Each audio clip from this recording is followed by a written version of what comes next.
ನಾನು ತೋರಿಸ್ತಾ ಇದ್ದೀನಿ. ಸೊ F ನಲ್ಲಿ ನಮಗೆ ಟೋಟಲಿ 5 ಯೂನಿಟ್ಸ್ ಆಗಿ ಡಿವೈಡ್ ಮಾಡಿದ್ದಾರೆ. ಸಾರಿ, ಸೊ 5 ಯೂನಿಟ್ಸ್ ಆಗಿ ಡಿವೈಡ್ ಮಾಡಿದ್ರೆ ಇನ್ ದೋಸ್ 5 units the first unit is about the electrical safety.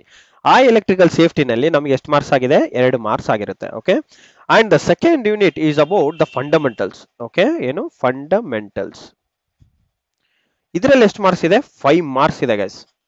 Okay, 5 marks ಅಂದ್ರೆ ಎಲ್ರಿಗೂ ಗೊತ್ತಿದೆ, ವೆರಿ ಇಂಪಾರ್ಟೆಂಟ್ ಮಾರ್ಕ್ಸ್. ನಾವು ಯಾವುದು even A single digit mark ಇದ್ರೂ ಸಹ very important in the terms of competitive exams ಅಲ್ಲಿ. 1 ಮಾರ್ಕ್ ಇಂದ 100 ರ್ಯಾಂಕ್ ಹಿಂದೆ ಹೋಗೋ ಚಾನ್ಸಸ್ ಇರುತ್ತೆ. ಓಕೆ, 1 ಮಾರ್ಕ್ ಕಡಿಮೆ ಬಂದ್ರೆ, ಹಾಗೆ 1 ಮಾರ್ಕ್ ಜಾಸ್ತಿ ಬಂದ್ರೆ 100 ರ್ಯಾಂಕ್ ಮುಂದೆನೆ ಹೋಗ್ತೀರಾ. Okay, so second thing about electrical fundamentals, ಇದರಲ್ಲಿ ಎಷ್ಟು? 5 ಮಾರ್ಕ್ ಕೊಟ್ಟಿದ್ದಾರೆ. ಓಕೆ, ಏನೇನು ಫಂಡಮೆಂಟಲ್ಸ್ ಏನು ಅದ್ರ ಬಗ್ಗೆ ಡೀಟೇಲ್ ಆಗಿ ಸ್ಟಡಿ ಮಾಡೋಣ. ಆದ್ಮೇಲೆ ಒಂದು ಸೇಫ್ಟಿ ಬಗ್ಗೆ ತಿಳ್ಕೊಂಡಿವಿ, ಫಂಡಮೆಂಟಲ್ಸ್ ಬಗ್ಗೆ ತಿಳ್ಕೊಂಡು, ಈಗ ಪ್ರೊಟೆಕ್ಷನ್ ಬಗ್ಗೆನೂ ತಿಳ್ಕೊಬೇಕು. ಈ ಎಲೆಕ್ಟ್ರಿಕಲ್ ಫಂಡಮೆಂಟಲ್ಸ್ ಎಲ್ಲ ತಿಳ್ಕೊಂಡ್ಮೇಲೆ ಏನು ಪ್ರೊಟೆಕ್ಷನ್, ಈ ಪ್ರೊಟೆಕ್ಷನ್ ಅಲ್ಲಿ ನಮ್ಗೆ ಎಷ್ಟು ಮಾರ್ಕ್ ಕೊಟ್ಟಿದ್ದಾರೆ? 3 ಮಾರ್ಕ್ ಮಾತ್ರ ಕೊಟ್ಟಿದ್ದಾರೆ. ಆದ್ಮೇಲೆ coming towards a pure and in detail about the electrical and electronic, ಏನು ಮಷಿನ್ಸ್ ಬಗ್ಗೆ. ಈಗ ಆಯ್ತು, ಸೇಫ್ಟಿ ತಿಳ್ಕೊಂಡ್ವಿ, ಪ್ರೊಟೆಕ್ಷನ್ ಏನ್ ಮಾಡ್ಬೇಕು ತಿಳ್ಕೊಂಡ್ವಿ, ಫಂಡಮೆಂಟಲ್ಸ್ ತಿಳ್ಕೊಂಡ್ವಿ. ಇನ್ನು ಮನೆಗೆ ಯೂಸ್ ಮಾಡೋ ಅಂತಹ ಮಷಿನ್ಸ್ ಬಗ್ಗೆ ತಿಳ್ಕೊಬೇಕು, ಅದರಲ್ಲಿ ನಮಗೆ 5 ಮಾರ್ಕ್ ಇದೆ. Okay, and the last and final importance ಏನು? ಇಷ್ಟೆಲ್ಲ ನಾವು ತಿಳ್ಕೊಂಡ್ಮೇಲೆ ಕಂಟ್ರೋಲ್ ಮಾಡ್ಬೇಕಲ್ವಾ? ಕಂಟ್ರೋಲ್ ಮಾಡೋದು ಹೇಗೆ? ಈ ಕಾಲದಲ್ಲಿ ಎಲ್ಲಾನು ನಾವು ಡಿಜಿಟಲ್ ಪ್ರೋಗ್ರಾಮಿಂಗ್, ಇಂಟಿಗ್ರೇಷನ್, ಓಕೆ, ಎಲ್ಲ ಮೈನ್ಯೂಟ್ ಕಾಂಪೊನೆಂಟ್ಸ್, VLSI ಟೆಕ್ನಾಲಜಿ, ಆ ಟೆಕ್ನಾಲಜಿ ಅಂತ ಯೂಸ್ ಮಾಡ್ಬಿಟ್ಟು ಏನ್ ಮಾಡ್ತಾ ಇದೀವಿ? We are making things simpler. ಆ subject which deals about analog and digital electronics, analog and digital, ಇದೆಲ್ಲ ಕಂಪ್ಲೀಟ್ ಎಲೆಕ್ಟ್ರಾನಿಕ್ಸ್ ಅಂತ ಕರಿಬಹುದು ನೀವು. ಯೂನಿಟ್ 5 ಬಂದ್ಬಿಟ್ಟು ಕಂಪ್ಲೀಟ್ ಎಲೆಕ್ಟ್ರಾನಿಕ್ಸ್, ಇದನ್ನು ಸಹ ನಮಗೆ 5 ಮಾರ್ಕ್ ಇರುತ್ತೆ. ಈ ತರ ನಿಮ್ಗೆ 20 ಮಾರ್ಕ್ ಆಗಿ ಡಿವೈಡ್ ಮಾಡಿದ್ದಾರೆ ಗೈಸ್. ಓಕೆ, ಸೊ ಟಾಪಿಕ್ಸ್ ಬಗ್ಗೆ ಎಲ್ರಿಗೂ ಕ್ಲಿಯರ್ ಇದೆ ಅಲ್ವಾ? ಯಾರಿಗಾದ್ರೂ ಡೌಟ್ ಇದೆನಾ? Okay, perfect. ಸೊ ಏನಾದ್ರೂ ಡೌಟ್ ಇತ್ತಂದ್ರೆ ದೆನ್ ಅಂಡ್ ದೇರ್ ಕೇಳ್ಬೋದು, ಬಟ್ ಇಫ್ ಮೆನಿ ಡೌಟ್ಸ್ ಇದ್ರೆ ಅದನ್ನ ನೋಟ್ ಡೌನ್ ಮಾಡಿಟ್ಕೊಳ್ಳಿ. We will discuss in the last session last. So ಇವತ್ತು ನಾನು ಫಸ್ಟ್ ಸೇಫ್ಟಿ ಬಗ್ಗೆ ಡಿಸ್ಕಸ್ ಮಾಡಲ್ಲ, we will discuss about the fundamentals. ಯಾಕೆ ಅಂತಂದ್ರೆ ನಮಗೆ ಎಲೆಕ್ಟ್ರಿಕಲ್ ಅಲ್ಲಿ ತುಂಬಾ ಜನ ಎಲೆಕ್ಟ್ರಿಕಲ್ ಬ್ಯಾಕ್ ಗ್ರೌಂಡ್ ಇರ್ಬೋದು, EC ಬ್ಯಾಕ್ ಗ್ರೌಂಡ್ ಇರ್ಬೋದು, ಅವ್ರಿಗೆ ಸ್ವಲ್ಪ ಫೆಮಿಲಿಯರ್ ಇರುತ್ತೆ ಫಂಡಮೆಂಟಲ್ ಟಾಪಿಕ್ಸ್, ಅದೆಲ್ಲ electrical electronic fundamentals concept familiar ಇರುತ್ತೆ, ಸ್ವಲ್ಪ ಪರಿಚಯ ಇರುತ್ತೆ. ಬಟ್ CSE, ಸಿವಿಲ್, ಮೆಟಲರ್ಜಿ, ಇನ್ನು ಅದರ್ ರಿಮೈನಿಂಗ್ ಡಿಪಾರ್ಟ್ಮೆಂಟ್ಸ್ ಅವ್ರಿಗೆ ಅಷ್ಟು ಪರಿಚಯ ಇರಲ್ಲ. So that is why we will go with the fundamentals. Okay, so fundamentals ಅಲ್ಲಿ ನಮಗೆ ಕೊಟ್ಟಿರುವಂತಹ ಟಾಪಿಕ್ಸ್, ನಾನು ಸ್ಟೆಪ್ ಬೈ ಸ್ಟೆಪ್ ಟಾಪಿಕ್ಸ್ ಎಲ್ಲ ಡಿಸ್ಕಸ್ ಮಾಡ್ತೀನಿ. So the very first topic ಬಂದ್ಬಿಟ್ಟು ನಮಗೆ ಯಾವ್ದ್ರ ಬಗ್ಗೆ ಕೊಟ್ಟಿದ್ದಾರೆ ಅಂತಂದ್ರೆ, sorry, so the very first topic is about the sources. ಯಾವುದು? Sources of electrical energy.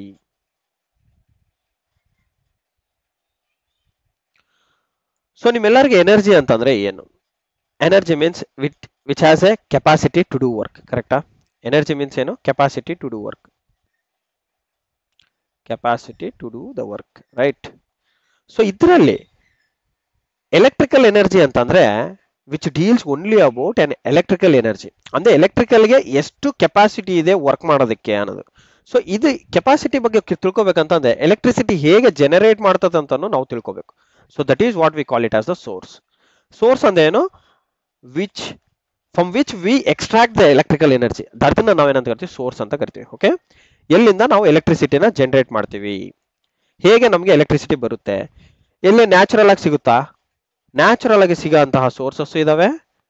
Okay, ಹಾಗೂ ಆರ್ಟಿಫಿಷಿಯಲ್ ಆಗಿ ನಾವು ಕ್ರಿಯೇಟ್ ಮಾಡಿರೋಂತಹ ಸೋರ್ಸಸ್ ಸಹ ಇದಾವೆ. ಸೊ ನ್ಯಾಚುರಲ್, ಆರ್ಟಿಫಿಷಿಯಲ್ ಇದೊಂದು ಕಾಮನ್ ಟರ್ಮ್ ಆಯ್ತು. ಸೊ ಎಲೆಕ್ಟ್ರಿಕಲ್ ಸ್ಪೆಸಿಫಿಕ್ ಆಗಿ ನಾವು ಮಾತಾಡಿದ್ರೆ ರಿನ್ಯೂವಬಲ್ ಅಂಡ್ ನಾನ್ ರಿನ್ಯೂವಬಲ್ ಅಂತ ಕರಿತೀವಿ. Okay, renewable and non renewable energy sources ಅಂತ ಕರಿತೀವಿ. ರಿನ್ಯೂವಬಲ್ ಅಂದ್ರೆ ಏನು? ಯಾವುದೇ ಆದ್ರೂ ಎನರ್ಜಿ ನಾವು ಅದನ್ನ ಪುನಃ ಯೂಸ್ ಮಾಡ್ತಾ ಇರ್ಬೋದು. ಸೊ ಆ ತರ ಎನರ್ಜೀಸ್ನ ನಾವೇನಂತ ಕರಿತೀವಿ? We call it as renewable energy sources ಅಂತ ಕರಿತೀವಿ. ಓಕೆ, ನಾನ್ ರಿನ್ಯೂವಬಲ್ ಎಂದೇನು? ಒಂದ್ಸಲ ಯೂಸ್ ಮಾಡಿದ್ವಿ ಅಂದ್ರೆ ಮತ್ತೆ ಅದನ್ನ ಯೂಸ್ ಮಾಡಕ್ಕಾಗಲ್ಲ, ಸೇಮ್ ಥಿಂಗ್ ನ ಮತ್ತೆ ಯೂಸ್ ಮಾಡಕ್ಕಾಗಲ್ಲ. ಫಾರ್ ಎಕ್ಸಾಂಪಲ್ ಯಾವುದು? ನಿಮ್ಗೆ ಸನ್ನಿಂದ ಬರೋಂತಹ ಒಂದು ಎನರ್ಜಿ ಯಾವುದು? ಸೋಲಾರ್. ಸನ್ ಅನ್ನೋದು ಪ್ರತಿದಿನ ಬರ್ತಾನೆ ಇರ್ತಾರೆ ಮತ್ತೆ ಹೋಗ್ತಾನೆ ಇರ್ತಾರೆ. ಸೊ ಸನ್ ಆಲ್ವೇಸ್ ರೈಸ್ ಆಗುತ್ತೆ ಮತ್ತೆ ಸೆಟ್ ಆಗುತ್ತೆ, ರೈಸ್ ಆಗುತ್ತೆ ಸೆಟ್ ಆಗುತ್ತೆ. For us only 12 hours sun availability ಇರುತ್ತೆ, only 12 hours we see the moon, right. So ಇದೇ ತರ ಇದು every day it is a renewable, ಅಂದ್ರೆ ರಿನ್ಯೂ ಆಗ್ತಾ ಇದೆ, ಹೊಸದಾಗಿ ಮತ್ತೆ ಬರ್ತಾನೆ ಇರುತ್ತೆ. So that is why we call this kind of sources as a renewable energy source. Sun ಒಂದು ಮತ್ತೆ ವಿಂಡ್ ಒಂದು ತಗೋಬಹುದು ನೀವು. ವಿಂಡ್ ಹೇಗೆ ಕ್ರಿಯೇಟ್ ಆಗುತ್ತೆ? ಗಾಳಿ. ಆ ವಿಂಡ್ ಇಂದ ನಾವೇನ್ ಕ್ರಿಯೇಟ್ ಮಾಡ್ತೀವಿ? ವಿಂಡ್ ಜನರೇಟರ್ಸ್ ಅಂತ ಯೂಸ್ ಮಾಡ್ತೀವಿ. Wind generators means the wind turbines. Okay, wind turbines ನ ನೋಡಿರ್ತಾರ ಈ ಹರಪನಹಳ್ಳಿ, ಚಿತ್ರದುರ್ಗ ಆ ಕಡೆ ಸೈಡ್ ಹೋಗ್ಬೇಕಾದಾಗ ಎತ್ತರವಾದ ಬೆಟ್ಟದಂತ ಪ್ರದೇಶದಲ್ಲಿ ನಾವು ವಿಂಡ್ ಎನರ್ಜಿನ ಜಾಸ್ತಿ ಯುಟಿಲೈಸ್ ಮಾಡ್ತೀವಿ. ಓಕೆ, ಸೊ ಇದೇ ತರ ನಮ್ಗೆ ಇನ್ನು ಏನಿದೆ? Geothermal energy. ಸೊ ಎಲ್ಲ ಒಂದು ಬಯೋಲಾಜಿಕಲ್ ಅಂತ ಕರಿಬಹುದು ನೀವು. Okay, biological types of sources. ಈಗ ನಾನ್ ರಿನ್ಯೂವಬಲ್ ಅಂದ್ರೆ ಯಾವುದು? Nuclear. Okay, nuclear energy sources non renewable. Okay, ಇನ್ನು ಯಾವ್ದಾದ್ರು ನಿಮ್ಗೆ ಗೊತ್ತಿದ್ರೆ ಹೇಳಿ examples. Petrol example, very good. ಏನು? Diesel energy. ಓಕೆ, ಕೋಲ್ ಅಂದೇನು? Thermal power plants. ಕೋಲ್ ಇಂದ ಜನರೇಟ್ ಮಾಡೋದಂಥದ್ದು thermal. So thermal power plants ಸಹ ನಿಮಗೆ ನಾನ್ ರಿನ್ಯೂವಬಲ್ ಆಗುತ್ತೆ. ಓಕೆ, ಸೊ ಈಗ ಇವು ಜಸ್ಟ್ ಆನ್ ಎಕ್ಸಾಂಪಲ್ಸ್. ನಿಮಗೆ ಫಂಡಮೆಂಟಲ್ ಕಾನ್ಸೆಪ್ಟ್ ಏನ್ ತಿಳಿಬೇಕಂತಂದ್ರೆ, ಒಂದು ಸೋರ್ಸಸ್ ಆಫ್ ಎನರ್ಜಿ ಅಂತ ನಮಗೆ 2 ಭಾಗದಲ್ಲಿ ಡಿವೈಡ್ ಆಗಿದೆ, ಒಂದು ರಿನ್ಯೂವಬಲ್, ಇನ್ನೊಂದು ನಾನ್ ರಿನ್ಯೂವಬಲ್ ಗೈಸ್. ಓಕೆ, ಸೊ ಈ ತರ ರಿನ್ಯೂವಬಲ್ ನಾನ್ ರಿನ್ಯೂವಬಲ್ ಅಲ್ಲಿ ನಿಮ್ಗೆ ಕ್ವಶನ್ ಯಾವ ತರ ಬರುತ್ತೆ? ಅವ್ರು ಏನ್ ಕೇಳ್ತಾರೆ? ಡೈರೆಕ್ಟ್ ಆಗಿ ಕೊಡ್ತಾರೆ, which of the below is a renewable energy source, which of the below is not A renewable energy source, which of the below is A non renewable energy source. ಈ ತರ ಕ್ವಶನ್ಸ್ ಬರುತ್ತೆ. So ನಿಮಗೆ ಯಾವ್ದೆಲ್ಲ sources of energy ಇದಾವೆ ಅಂತ ಒಂದು list ಮಾಡ್ಕೊಂಡ್ಬಿಟ್ರೆ it will be very easy for finding out the renewable non renewable. So ಈಗ renewable ಅಲ್ಲಿ ನಾನು ಲಿಸ್ಟ್ ಮಾಡಿರೋಂಥವು ಇವೆಲ್ಲ ವೆರಿ ಇಂಪಾರ್ಟೆಂಟ್ ಪಾಯಿಂಟ್ಸ್. ಸೊ ಈ ರಿನ್ಯೂವಬಲ್ ಎನರ್ಜಿ ಸೋರ್ಸಸ್ ನಾವು ಜಾಸ್ತಿ ಯೂಸ್ ಮಾಡ್ತೀವಿ, ಪ್ರತಿದಿನ ಬಳಕೆನಲ್ಲಿ ಇರೋದಂಥದ್ದು ಇವೇ ರಿನ್ಯೂವಬಲ್ ಎನರ್ಜಿ ಸೋರ್ಸ್. ಇನ್ನೂ ಒಂದಿದೆ, ಯಾವುದು? ಹೈಡ್ರೋಜನ್ ಅಂತೇಳಿ.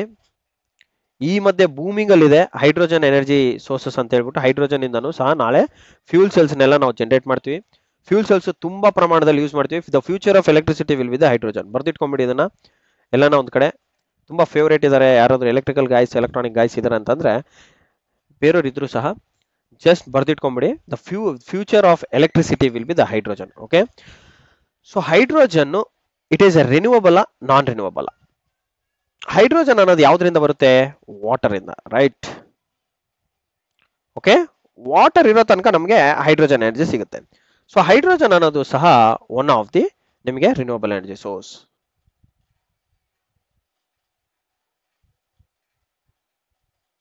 ಓಕೆ, ಸೊ ಇದನ್ನ ಹೈಡ್ರೋಜನ್ ನಮ್ಗೆ ಹೆಂಗೆ ಎಕ್ಸ್ಟ್ರಾಕ್ಟ್ ಆಗುತ್ತೆ ಅಂತಂದ್ರೆ, ಒಂದು ಎಲೆಕ್ಟ್ರೋಲೈಸಿಸ್ ಪ್ರಾಸೆಸ್ ಇಂದ ಆಗುತ್ತೆ. ಆ ಎಲೆಕ್ಟ್ರೋಲೈಸಿಸ್ ಇರೋ ತನಕ ನಾವು ರಿನ್ಯೂ ಆಗಿ ಯೂಸ್ ಮಾಡ್ತಾನೆ ಇರ್ಬೋದು, ಲೈಕ್ ಎ ಬ್ಯಾಟ್ರಿ. ಓಕೆ, ಬ್ಯಾಟ್ರಿನಲ್ಲಿ ಹೇಗೆ ಒಂದಿಷ್ಟಂತ ಪ್ರಮಾಣ ಹಾಕಿರ್ತೀವಿ, ಅದನ್ನ ರಿನ್ಯೂವಬಲ್ ಆಗಿ ಮತ್ತೆ ಮತ್ತೆ ಮತ್ತೆ ಮತ್ತೆ ಮತ್ತೆ ಮತ್ತೆ ಯೂಸ್ ಮಾಡ್ತಾ ಇರ್ಬೋದು guys. Okay, so this is about the sources of energy. ಈ ಸೋರ್ಸಸ್ ಆಫ್ ಎನರ್ಜಿನಲ್ಲಿ ಏನಾದ್ರು ಡೌಟ್ ಇದೆನಾ ಯಾರಿಗಾದ್ರೂ?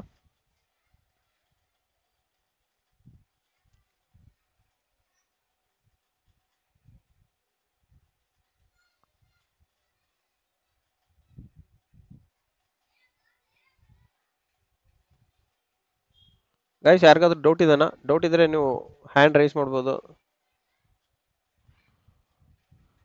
ಅಥವಾ you guys can straight away ask.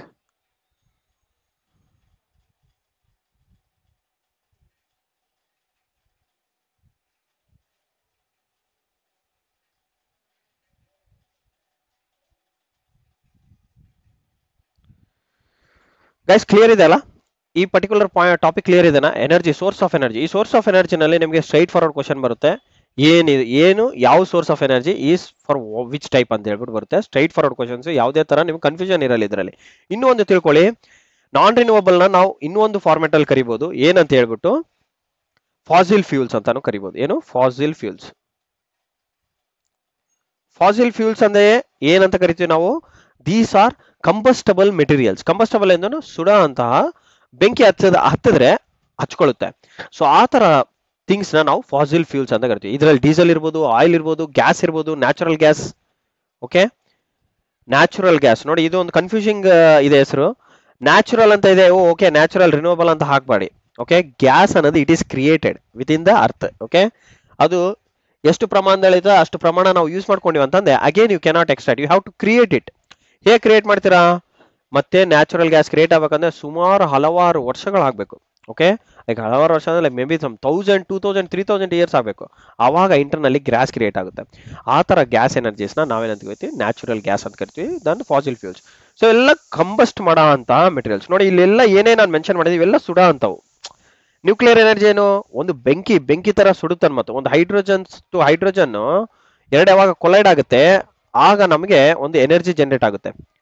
ನೀವು 10ನೇ ಕ್ಲಾಸಲ್ಲೆಲ್ಲ ಓದಿರ್ತೀರಾ, ಆನ್ಸ್ಟೀನ್ ಪ್ರಿನ್ಸಿಪಲ್ ಅಂತ ಹೇಳ್ಬಿಟ್ಟು ಎನರ್ಜಿ ಟ್ರಾನ್ಸ್ಲೇಷನ್ ಅಂತ ನೋಡಿರ್ತೀರಾ. Delta equals delta M C square, delta E equals to delta M C square. Einstein ತುಂಬಾ ಫೇವರೇಟ್ ಇಕ್ವೇಶನ್. ಇದಕ್ಕೆ ನೋಬೆಲ್ ಪ್ರೈಸ್ ಸಹ ಬಂದಿದೆ ಅವ್ರಿಗೆ. ಸೊ ಈ ಪರ್ಟಿಕ್ಯುಲರ್ ಕೇಸ್ ಏನಿದೆ ಅಲ್ವಾ, ಈ ಈಕ್ವೇಶನ್ ಇಂದ ಬಂದಿರೋ ಅಂತಹ ಎನರ್ಜಿ ಅದು ನಾವು ಈ ಬರ್ನಿಂಗ್ ಪ್ರಾಸೆಸ್ ಅಲ್ಲಿ ನೋಡ್ತೀವಿ ನ್ಯೂಕ್ಲಿಯರ್ ಎನರ್ಜಿನಲ್ಲಿ. ನ್ಯೂಕ್ಲಿಯರ್ ಪ್ಲಾಂಟ್ಸ್ ಎಲ್ಲ ಕಡೆ ಸಿಗಲ್ಲ, ತುಂಬಾ ರಿಸ್ಕಿ ಇದೆ ನ್ಯೂಕ್ಲಿಯರ್ ಪವರ್ ಪ್ಲಾಂಟ್ಸ್ ಅಲ್ಲಿ. ಏನು ರಿಸ್ಕಿ ಅಂತಂದ್ರೆ ತುಂಬಾ ಇಂಪಾರ್ಟೆಂಟ್ ಪಾಯಿಂಟ್ಸ್ ಮಾತ್ರ ನಾನು ಹೇಳ್ತೀನಿ. ನ್ಯೂಕ್ಲಿಯರ್ ಪವರ್ ಪ್ಲಾಂಟ್ ಅಲ್ಲಿ ಡಿಸ್ಪೋಸಲ್ ಅನ್ನೋದು one of the biggest problem. ಏನು? Disposal, nuclear disposal. Nuclear power plant ಬಗ್ಗೆ ಸ್ವಲ್ಪ ನೋಡೋಣ ಅಂತ. ಹೀಗೆ ಒಂದು ಚೇಂಬರ್ ಇರುತ್ತೆ. ಆ ಚೇಂಬರ್ ಅಲ್ಲಿ ನಿಮಗೆ ಈ ತರ ಪೆಲೆಟ್ಸ್ ಇರ್ತಾವೆ ಗೈಸ್. ಏನಿದು? ಪೆಲೆಟ್ಸ್. ಏನಂತ ಕರಿತೀವಿ? ಪೆಲೆಟ್ಸ್. ನೆನ್ಪಿಟ್ಕೊಳ್ಳಿ, ಪೆಲೆಟ್ಸ್ ಅಂತೀವಿ.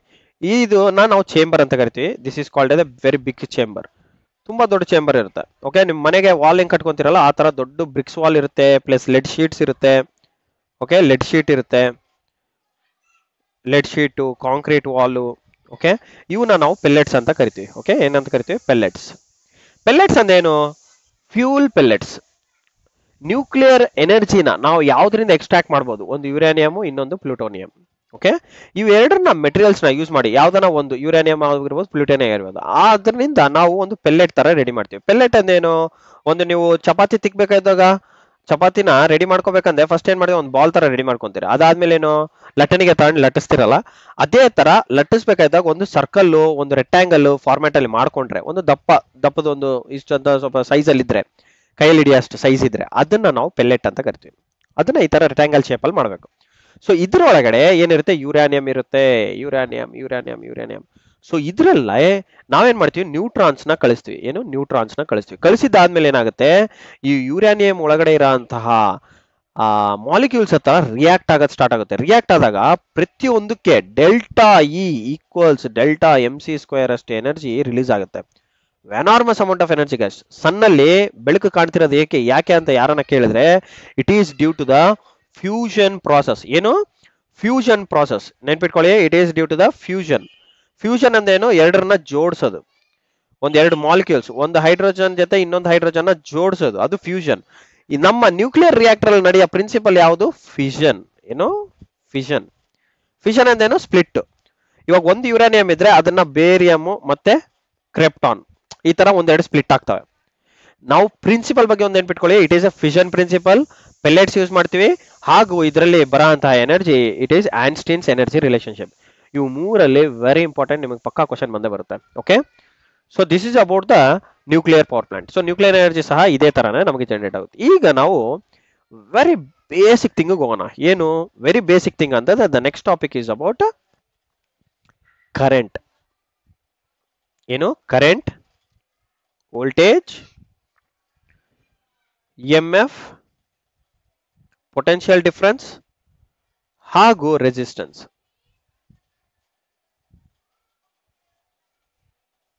ಓಕೆ, ಕರೆಂಟ್ ಅಂದೇನು? The flow of electrons.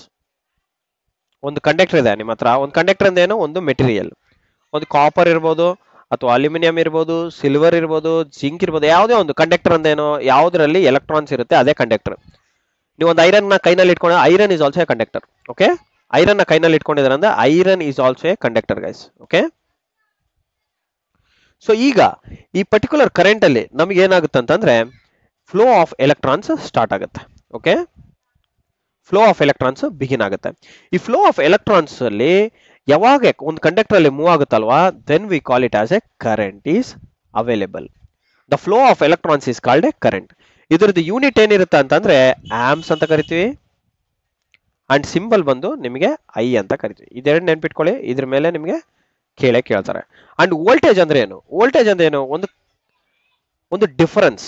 ಏನು ವೋಲ್ಟೇಜ್ ಅಂದ್ರೆ it is A difference between 2 points. ಏನ್ ಡಿಫರೆನ್ಸ್? ಎರಡು ಚಾರ್ಜಿನ ಡಿಫರೆನ್ಸ್. ಎರಡು ಚಾರ್ಜ್ ನಡುದಲ್ಲಿ ಒಂದು ಡಿಫರೆನ್ಸ್ ಬಂದ್ರೆ ಆ ಡಿಫರೆನ್ಸ್ ನಾವು ವೋಲ್ಟೇಜ್ ಅಂತ ಕರಿತೀವಿ. ಓಕೆ, ಚಾರ್ಜ್ ಅಂತಂದ್ರೆ ಏನಂತ ಕೇಳ್ಬೋದು ನೀವು ಇಲ್ಲಿ. ಚಾರ್ಜ್ ಅಂದ್ರೆ ಏನಿಲ್ಲ, ಒಂದು ಎಲೆಕ್ಟ್ರಾನ್ಗೆ ಇಷ್ಟಂತ ಚಾರ್ಜ್ ಇರುತ್ತೆ. ಎಲೆಕ್ಟ್ರಾನ್ ಅಂದ್ರೆ ಒಂದು ಆಟಮ್ ಅಲ್ಲಿ ಬರೋಂತಹ ಒಂದು ಆರ್ಬಿಟಲ್ ಮಾಲಿಕ್ಯೂಲ್, ಕರೆಕ್ಟಾ? ಚಾರ್ಜ್ ಅಂತಂದ್ರೆ ಆಟಮ್ ಅಲ್ಲಿ ಬರೋಂತಹ ಒಂದು ಆರ್ಬಿಟಲ್ ಮಾಲಿಕ್ಯೂಲ್. ಒಂದು ಆಟಮ್ ಅಂತ ತಗೊಂಡ್ರೆ ನಿಮ್ಗೆ ಏನ್ ಬರುತ್ತೆ? ಎಲೆಕ್ಟ್ರಾನ್ಸ್ ಸರೌಂಡಿಂಗ್ ಅಲ್ಲಿ ಇರ್ತವೆ. ಓಕೆ, ಈ ತರ ಎಲೆಕ್ಟ್ರಾನ್ಸ್, ಇವೆಲ್ಲೇನು ಎಲೆಕ್ಟ್ರಾನ್ಸ್. ಸೊ ಈಗ ವೋಲ್ಟೇಜ್ ಅಂತ ಅಂದ್ರೆ ಈ ಎಲೆಕ್ಟ್ರಾನ್ ಪ್ರತಿಯೊಂದು ಎಲೆಕ್ಟ್ರಾನ್ಗೆ ಒಂದು ಚಾರ್ಜ್ ಅಂತ ಇರುತ್ತೆ. ಓಕೆ, ಪ್ರತಿಯೊಂದು ಎಲೆಕ್ಟ್ರಾನ್ಗೆ ಏನಿರುತ್ತೆ ಗೈಸ್? ಒಂದು ಚಾರ್ಜ್ ಅಂತ ಇರುತ್ತೆ.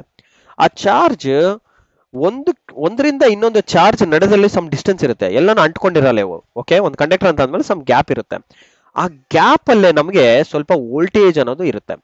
ಆ ತರ ಒಂದು ವೆರಿ ಬಿಗ್ ವೋಲ್ಟೇಜ್ ಡ್ರಾಪ್ ಅಥವಾ ವೋಲ್ಟೇಜ್ ಡಿಫರೆನ್ಸ್ ಬರಬೇಕು ಅಂತಂದ್ರೆ ನಾವು ಎರಡು ಚಾರ್ಜ್ ನಡುವೆ ಅಷ್ಟೆಲ್ಲ ಎನರ್ಜಿನ ಕ್ರಿಯೇಟ್ ಮಾಡಿರ್ಬೇಕು. ಸೊ ಅದನ್ನ ನಾವೇನಂತ ಕರಿತೀವಿ? ವೋಲ್ಟೇಜ್ ಅಂತ ಕರಿತೀವಿ.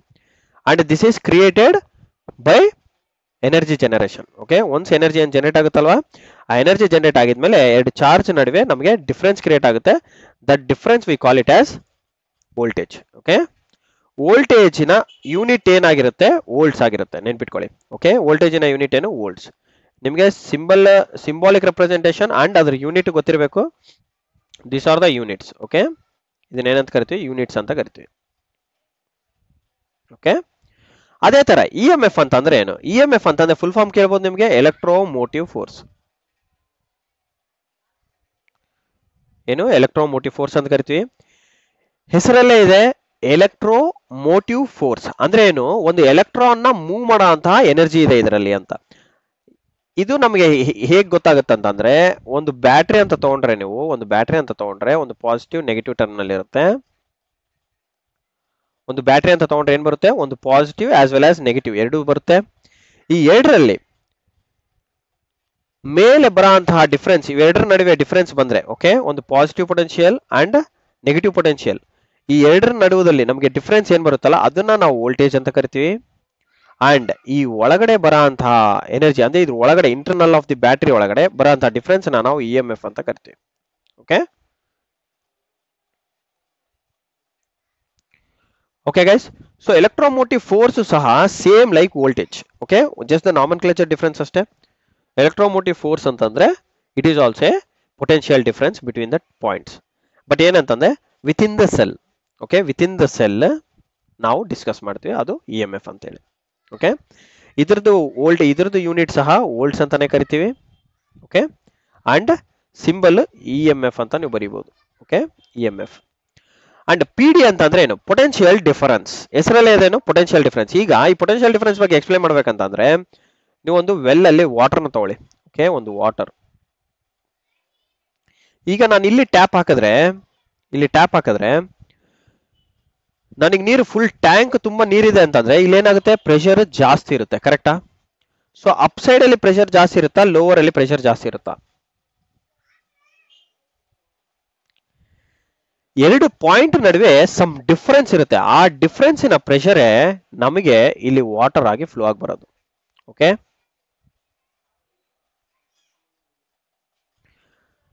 ಗೈಸ್ ಅರ್ಥ ಆಗ್ತಿದೆಯಲ್ಲ ಪೊಟೆನ್ಶಿಯಲ್ ಡಿಫರೆನ್ಸ್ ಅಂದ್ರೆ ಏನಂತ ಹೇಳಿ? ಪೊಟೆನ್ಶಿಯಲ್ ಡಿಫರೆನ್ಸ್ ಅಂದ್ರೆ nothing but some potential energy with in the tank. ಇದು ನಾನು ವಾಟರ್ ತಗೊಂಡು ಎಕ್ಸಾಂಪಲ್ ಕೊಡ್ತಾ ಇದ್ದೀನಿ. ಪೊಟೆನ್ಶಿಯಲ್ ಡಿಫರೆನ್ಸ್ ಅಂದ್ರೆ ಏನು? Stored energy in a particular tank. ಅದನ್ನ ನಾವೇನಂತ ಕರಿತೀವಿ? ಎ ಪೊಟೆನ್ಶಿಯಲ್ ಎನರ್ಜಿ ಅಂತ ಕರಿತೀವಿ. ಈ ಎನರ್ಜಿನ ನಾವು ಹೊರಗಡೆನಿಂದ ತಗೊಂಡ್ರೆ ಆಗ ನಮ್ಗೇನ್ ಬರುತ್ತೆ? ಎರಡು ಪಾಯಿಂಟ್ ನಡುವೆ, upper point and lower point, ಈ ಎರಡು ಪಾಯಿಂಟ್ ನಡುವೆ ಡಿಫರೆನ್ಸ್ ಏನಿರುತ್ತಲ್ವಾ, ಆ ಡಿಫರೆನ್ಸ್ ನ ನಾವು ಇಲ್ಲಿ ವಾಟರ್ ಮುಖಾಂತರ ಫ್ಲೋ ಮಾಡ್ಕೊಂತೀವಿ. The difference is the pressure what you feel. So ಅದನ್ನ ನಮ್ಮ ಎಲೆಕ್ಟ್ರಾನ್ಸ್ ಅಲ್ಲಿ ಸಹ ನಾವ್ ಹೆಂಗ್ ಕರಿತೀವಿ ಅಂತಂದ್ರೆ, ಒಂದು ಅಪ್ ಸೈಡ್ ಪೊಟೆನ್ಶಿಯಲ್ ನ positive potential and lower potential ನ ನೆಗೆಟಿವ್ ಪೊಟೆನ್ಶಿಯಲ್ ಅಂತ ಕರಿತೀವಿ. ಈ ಎರಡು ಪೊಟೆನ್ಶಿಯಲ್ ನಡುದಲ್ಲಿ ಬರುವಂತಹ ಡಿಫರೆನ್ಸ್ ನ ನಾವೇನಂತ ಕರಿತೀವಿ? ಪೊಟೆನ್ಶಿಯಲ್ ಡಿಫರೆನ್ಸ್ ಅಂತ ಕರಿತೀವಿ. ಓಕೆ, ಇದ್ರದ್ದು ಸಹ unit same we call it as A volts. Okay, ಇದಕ್ಕೆ ಸಿಂಬಲ್ ಅಂದ್ರೆ ಪಿ ಡಿ ಅಂತ ನೀವು ಬರೀಬಹುದು. ಓಕೆ, ಅಂಡ್ ಈಗ ರೆಸಿಸ್ಟೆನ್ಸ್ ಅಂತ ಬಂದ್ರೆ ಆರ್ ಅಂತಂದ್ರೆ ಏನು? ರೆಸಿಸ್ಟೆನ್ಸ್. Okay, resistance. ರೆಸಿಸ್ಟೆನ್ಸ್ ಅಂತ ಅಂದ್ರೆ ಏನು? ಯಾವುದೇ ಒಂದು ನೀವು ಒಂದು ಮೆಟೀರಿಯಲ್ ತಗೊಂಡ್ರೆ ಅದಕ್ಕೆ ಒಂದು ಅಪೋಸಿಂಗ್ ಫೋರ್ಸ್ ಅಂತ ಇರುತ್ತೆ. ಅಪೋಸಿಂಗ್ ಫೋರ್ಸ್ ಅಂದ್ರೆ ಏನು? ಇವಾಗ ನೀವು ಒಂದು ಮನೆಯಲ್ಲಿ ಪ್ಯಾನ್ ನ ಬಿಸಿ ಮಾಡಬೇಕು, ಫ್ಲೇಮ್ ಕೊಟ್ಬಿಟ್ಟು ಏನ್ ಮಾಡ್ಬೇಕು? ಪ್ಯಾನ್ ನ ಬಿಸಿ ಮಾಡಬೇಕು. ನಿಮ್ಮ ಸ್ಟವ್ ಮೇಲೆ ಇಡ್ತೀರಾ, ಪ್ಯಾನ್ ಇಮಿಡಿಯೇಟ್ ಆಗಿ ಬಿಸಿ ಆಗುತ್ತಾ? ಇಲ್ಲ, ಇಟ್ ಟೇಕ್ ಸಮ್ ಟೈಮ್. ಏನಕ್ಕೆ? ಫಸ್ಟ್ ಪ್ಯಾನ್ ಬಿಸಿ ಆಗಬೇಕು, ಆದ್ಮೇಲೆ ನಿಮಗೆ ಅದ್ರ ಮೇಲೆ ಇಟ್ಟಿರೋ ಐಟಮ್ ಬಿಸಿ ಆಗುತ್ತೆ. ಸೊ ಅದೇ ತರ ಎಲೆಕ್ಟ್ರಿಕಲ್ ಫಂಡಮೆಂಟಲ್ಸ್ ಅಲ್ಲಿ ಒಂದು ಕಂಡಕ್ಟರ್ ಅಂತ ತಗೊಂಡ್ರೆ ಫಸ್ಟ್ ಕಂಡಕ್ಟರ್ ಇಮಿಡಿಯೇಟ್ ಆಗಿ ಪವರ್ ಕೊಟ್ಟಿದ್ದೇ ಹೋಗುತ್ತಾ? ಅಂದ್ರೆ ವೋಲ್ಟೇಜ್ ಅಂತ ಏನ್ ಕೊಡ್ತೀವಲ್ಲ ಆ ಡಿಫರೆನ್ಸ್ ಕೊಟ್ಟಿದ್ದೇ ನಮಗೆ ಚಾರ್ಜ್ ಫ್ಲೋ ಆಗೋದು ಸ್ಟಾರ್ಟ್ ಆಗುತ್ತಾ? ಇಲ್ಲ, immediately never flows. It takes some amount of energy to just charge electrons. ಎಲೆಕ್ಟ್ರಾನ್ಸ್ಗೆ ಸ್ವಲ್ಪ ಎನರ್ಜಿ ಬೇಕಾಗುತ್ತೆ, ಅದನ್ನ ನಾವೇನಂತ ಕರಿತೀವಿ? That is called as resistance. ಈ ರೆಸಿಸ್ಟೆನ್ಸ್ ನಥಿಂಗ್ ಬಟ್ ಏನು? ಒಂದು opposing force to the voltage. Okay, ಒಂದು opposing force to the voltage ಅಂತಾನು ಕರಿಬಹುದು ನೀವು. Opposing force to the voltage. Okay, we call such type of opposing force as resistance. ಏನಕ್ಕೆ? Electrons ನ move ಆಗಕ್ಕೆ ಬಿಡಲ್ಲ, ಇಮಿಡಿಯೇಟ್ ಆಗಿ ಮೂವ್ ಆಗಕ್ಕೆ ಬಿಡಲ್ಲ. ಏನಕ್ಕೆ ಹೇಳುತ್ತೆ? ಸ್ವಲ್ಪ ಅಮೌಂಟ್ ಆಫ್ ಎನರ್ಜಿ ಫಸ್ಟ್ ನಾನು ಕಂಡಕ್ಟರ್ ಕೊಡು, ನಾನು ಯೂಟಿಲೈಸ್ ಮಾಡಿದ್ದಾದ್ಮೇಲೆ ನಿಮ್ಮನ್ನ ಅಲೋ ಮಾಡ್ತೀನಿ ಒಳಗಡೆ ಅಂತ ಹೇಳುತ್ತೆ. So that is called as resistance. Okay, ಈ ರೆಸಿಸ್ಟೆನ್ಸ್ ನಾವು ಆರ್ ಅಂತ ಡಿಫೈನ್ ಮಾಡ್ತೀವಿ ಸಿಂಬಲ್ ಅಲ್ಲಿ. ಯೂನಿಟ್ ಬಂದ್ಬಿಟ್ಟು ಓಮ್ಸ್ ಅಂತ ಕರಿತೀವಿ ಈ ತರ. ಓಕೆ, ಯೂನಿಟ್ ಬಂದು ಏನು? ಓಮ್ಸ್ ಅಂತ ಕರಿಬಹುದು. OHMS, ohms. ಗೈಸ್ ಇವೆಲ್ಲ ವೆರಿ ಇಂಪಾರ್ಟೆಂಟ್, ಸ್ಟ್ರೈಟ್ ಫಾರ್ವರ್ಡ್ ಆಗಿ ಕೇಳ್ತಾರೆ ನಿಮ್ಗೆ ಕ್ವಶನ್ಸ್. ಇವೆಲ್ಲ ತುಂಬಾ ಬೇಸಿಕ್ ಫಂಡಮೆಂಟಲ್ಸ್. ಓಕೆ, ತುಂಬಾ ಅಂದ್ರೆ ತುಂಬಾ ಬೇಸಿಕ್ ಫಂಡಮೆಂಟಲ್ಸ್. ಈ ಬೇಸಿಕ್ ಫಂಡಮೆಂಟಲ್ಸ್ ಗೊತ್ತಿದ್ರೇನೆ ನೀವು ಏನಾದ್ರೂ ಮಾಡಕ್ಕಾಗುತ್ತೆ. ಓಕೆ, ಜಸ್ಟ್ ನಿಮಗೆ ತಿಳ್ಕೊಬಹುದು. ಎಕ್ಸಾಮ್ ಅಲ್ಲಿ ನಿಮಗೆ ಸ್ಟ್ರೈಟ್ ಫಾರ್ವರ್ಡ್ ಆಗಿ ಕೇಳ್ತಾರೆ, what is the amperes is the unit of dash ಅಂತ ಹೇಳಿ ಕೇಳ್ತಾರೆ, resistance is the unit of dash ಅಂತ ಕೇಳ್ತಾರೆ. ಸೊ ಈ ತರ ತುಂಬಾ ಸಲ ಕ್ವಶನ್ಸ್ ಕೇಳಿದ್ದಾರೆ, and this time also they will ask the same kind. Okay, and next going towards the meters. ಏನು ಮೀಟರ್ಸ್? ಮೀಟರ್ ಅಂದ್ರೆ ಇವಾಗ ನೀವು ಎಲೆಕ್ಟ್ರಿಕಲ್ ಕ್ವಾಂಟಿಟಿ ಬಗ್ಗೆ ನೋಡ್ಕೊಂಡ್ರೆ ಏನು? ಎಲೆಕ್ಟ್ರಿಕಲ್ ಕ್ವಾಂಟಿಟೀಸ್ ಬಗ್ಗೆ ಗೊತ್ತಾಯ್ತು. ಏನೇನ್ ಕ್ವಾಂಟಿಟೀಸ್? ಒಂದು ಕರೆಂಟ್, ಒಂದು ರೆಸಿಸ್ಟೆನ್ಸ್, ಓಕೆ, ಇನ್ನೊಂದೇನು? ವೋಲ್ಟೇಜ್. ವೋಲ್ಟೇಜ್ ಅಂತ ಕರಿಬಹುದು, ಅಥವಾ EMF ಅಥವಾ ಪೊಟೆನ್ಷಿಯಲ್ ಡಿಫರೆನ್ಸ್. ಇವೆಲ್ಲ ಒಂದೇ. ಓಕೆ, ಜಾಸ್ತಿ ಏನ್ ಡಿಫರೆನ್ಸ್ ಏನಿಲ್ಲ, just one R the same. ಈಗ ನಮಗೆ ಕರೆಂಟು, ರೆಸಿಸ್ಟೆನ್ಸ್, ವೋಲ್ಟೇಜ್ ಇವು ಮೂರು ಫಂಡಮೆಂಟಲ್ಸ್ ನಾವು ತಿಳ್ಕೊಂಡಿವಿ. ಇನ್ನೂ ಒಂದೆರಡು ಫಂಡಮೆಂಟಲ್ಸ್ ಇದೆ. ಏನು ಅಂತಂದ್ರೆ that is called as power. ಇನ್ನೊಂದು ಏನಂತಂದ್ರೆ energy. Okay, power and energy. Power ಅಂದ್ರೆ ಏನು? ಪವರ್ ಅಂತಂದ್ರೆ nothing but voltage times the current. Guys ಈ ಫಾರ್ಮುಲಾ ನೆನ್ಪಿಟ್ಕೊಳ್ಳಿ, very very important formula. Voltage times the current. Okay, multiply ಮಾಡ್ಬೇಕಷ್ಟೇ. ಓಕೆ, ಅಂಡ್ ಎನರ್ಜಿ ಅಂತಂದ್ರೆ ಏನಂದ್ರೆ power times the time. Power times the time. Okay, ಏನ್ ಈ power ನ calculate ಮಾಡ್ತಿರಲ್ಲ, ಆ ಪವರ್ಗೆ ಟೈಮ್ ನ ಮಲ್ಟಿಪ್ಲೈ ಮಾಡದೆ ಎನರ್ಜಿ ಬರುತ್ತೆ. ಓಕೆ, ಇದನ್ನೊಂದು ನೆನ್ಪಿಟ್ಕೊಳ್ಳಿ. ಈಗ ಇದನ್ನ ನಾವು ಫಿಸಿಕಲ್ ಆಗಿ ನೋಡಕ್ಕಾಗತ್ತಾ? ಇಲ್ಲ, ನಾವು ಮೆಷರ್ ಮಾಡ್ಬೇಕಾಗುತ್ತೆ. ಸೊ ಅದನ್ನ ಮೆಷರ್ ಮಾಡೋದಕ್ಕೆ ನಮಗೆ ಏನ್ ಬೇಕು? ಮೆಷರಿಂಗ್ ಇನ್ಸ್ಟ್ರೂಮೆಂಟ್ಸ್ ಬೇಕು. We need measuring instruments, right? ಈ ಕ್ವಾಂಟಿಟೀಸ್ ಬಗ್ಗೆ ತಿಳ್ಕೊಂಡ್ರೆ ಸಾಕ. ಕರೆಂಟ್ ಅಂದೇನಪ್ಪ? ಆಂಪ್ಸ್. ಓಕೆ, ರೆಸಿಸ್ಟೆನ್ಸ್ ಅಂದೇನು? ಓಮ್ಸ್. ವೋಲ್ಟೇಜ್ ಅಂದೇನು? ವೋಲ್ಟ್ಸ್. ಪವರ್ ಅಂದೇನು? ಯೂನಿಟ್, ನಾನು ಪವರ್ ಯೂನಿಟ್ ಹೇಳಿರಲಿಲ್ಲ, ವ್ಯಾಟ್ಸ್. ಬರ್ಕೊಳ್ಳಿ ಒಂದ್ ಕಡೆ, ಪವರ್ ಯೂನಿಟ್ ಇಸ್ ವ್ಯಾಟ್ಸ್. ಹಾಗೆ ಎನರ್ಜಿ ಯೂನಿಟ್ ಏನು? ಜೋಲ್ಸ್. ಓಕೆ, ಜೋಲ್ಸ್ ಅಂತ ಕರಿಬಹುದು, ಅಥವಾ ಕಿಲೋ ವ್ಯಾಟ್ ಹವರ್ ಅಂತಾನು ಕರಿಬಹುದು. ಇವೆರಡು ಯೂನಿಟ್ ಬರ್ದಿಟ್ಕೊಳ್ಳಿ. ಯಾಕೆ ಕಿಲೋ ವ್ಯಾಟ್ ಹವರ್? ಪವರ್ನ ನಾವು ವ್ಯಾಟ್ ಅಂತ ಬರಿಬಹುದು, ಟೈಮ್ ನ ಹವರ್ ಅಂತ ಬರಿಬಹುದು. So that is why you can call this as watt hour ಅಂತಾನು ಕರಿಬಹುದು. ಓಕೆ, ತೊಂದರೆ ಇಲ್ಲ. ಸೊ ಇಷ್ಟೆಲ್ಲ ಏನ್ ಎಲೆಕ್ಟ್ರಿಕಲ್ ಕ್ವಾಂಟಿಟೀಸ್ ಇದಾವೆ, ಇದನ್ನ ಮೆಷರ್ ಮಾಡ್ಬೇಕಂದ್ರೆ ನಮಗೆ ಏನ್ ಬೇಕು? ಮೀಟರ್ಸ್ ಬೇಕು. ಏನ್ ಬೇಕು? ಮೀಟರ್ಸ್. ಸೊ ಆ ಮೀಟರಿನ ಹೆಸರೇನು? ಕರೆಂಟ್ ನ ಮೆಷರ್ ಮಾಡಕ್ಕೆ ಯೂಸ್ ಮಾಡೋ ಮೀಟರಿನ ಹೆಸರು ಆಮ್ಮೀಟರ್. ರೆಸಿಸ್ಟೆನ್ಸ್ ನ ಮೆಷರ್ ಮಾಡಕ್ ಬೇಕು ಏನು? Ohm meter. ಯಾಕಂದ್ರೆ ರೆಸಿಸ್ಟೆನ್ಸಿನ ಯೂನಿಟ್ ಏನು? ಓಮ್. ಸೊ ಅದ್ರ ಮೆಷರ್ ಮಾಡಕ್ಕೆ ಓಮ್ ಮೀಟರ್ ಬೇಕು. ವೋಲ್ಟೇಜಿನ ವೋಲ್ಟೇಜು, EMF, ಪೊಟೆನ್ಷಿಯಲ್ ಡಿಫರೆನ್ಸ್ ಇವೆಲ್ಲ ಮೆಷರ್ ಮಾಡೋಕೆ ಏನ್ ಬೇಕು? ವೋಲ್ಟ್ ಮೀಟರ್ ಬೇಕು. ಓಕೆ, ಪವರ್ ನ ಮೆಷರ್ ಮಾಡೋಕೆ ಏನ್ ಬೇಕು? ವ್ಯಾಟ್. ಸೊ ವ್ಯಾಟ್ ಮೀಟರ್ ಬೇಕು. ಎನರ್ಜಿನ ಮೆಷರ್ ಮಾಡಕ್ಕೆ ಏನ್ ಬೇಕು? Energy metre. ಓಕೆ, ಏನ್ ಬೇಕು? ಎನರ್ಜಿ ಮೀಟರ್ ಬೇಕು. ಓಕೆ ಗೈಸ್, ಸೊ ಎನರ್ಜಿನ ಮೆಷರ್ ಮಾಡಕ್ಕೆ ಎನರ್ಜಿ ಮೀಟರ್ ಬೇಕಿದೆ. ಸೊ ಈಗ ಇನ್ನೂ ಒಂದೆರಡು ಮೀಟರ್ಸ್ ಇದಾವೆ. ಏನ್ ಮೀಟರ್ ಅಂತಂದ್ರೆ ಒಂದು ವೈರ್ಲೆಸ್ ಆಗಿ ಮೆಷರ್ ಮಾಡೋ ಅಂತಹ ಇನ್ಸ್ಟ್ರೂಮೆಂಟ್. ಯಾವುದು? ವೈರ್ಲೆಸ್ ಆಂಪ್ಸ್ ನ ಮೆಷರ್ ಮಾಡೋ ಅಂತಹ ಇನ್ಸ್ಟ್ರೂಮೆಂಟ್. ಏನು ವೈರ್ಲೆಸ್ ಆಂಪ್ಸ್ ಅಂದೇನು? Wireless current. ಕರೆಂಟ್ ನ ನಾವು ಡೈರೆಕ್ಟ್ ಆಗಿ ಆಮ್ಮೀಟರ್ ಯೂಸ್ ಮಾಡಿ ಆಗಿದ್ರು ಮೆಷರ್ ಮಾಡಬಹುದು, ಅಂದ್ರೆ ಸರ್ಕ್ಯೂಟ್ ಅಲ್ಲಿ ಇಟ್ಟು, ಅಥವಾ ವೈರ್ಲೆಸ್ ಆಗಿ ಅಂದ್ರೆ ಟಚ್ ಮಾಡದೇ ಇರೋ ತರ, ಒಂದು ಸರ್ಕ್ಯೂಟ್ ನ ಮುಟ್ಟದೇ ಇರೋ ತರನು ಮೆಷರ್ ಮಾಡಬಹುದು. ಅದನ್ನ ವೈರ್ಲೆಸ್ ಆಂಪ್ ಮೀಟರ್ ಅಂತ ಕರಿತೀವಿ. ಅದ್ರ ಮೀಟರಿನ ಹೆಸರು ಏನಂತಂದ್ರೆ it is called as a ಟಾಂಗ್ ಟೆಸ್ಟರ್. ಏನ್ ಗೈಸ್ ಇದ್ರ ಹೆಸರು? ಟಾಂಗ್ ಟೆಸ್ಟರ್. ಓಕೆ,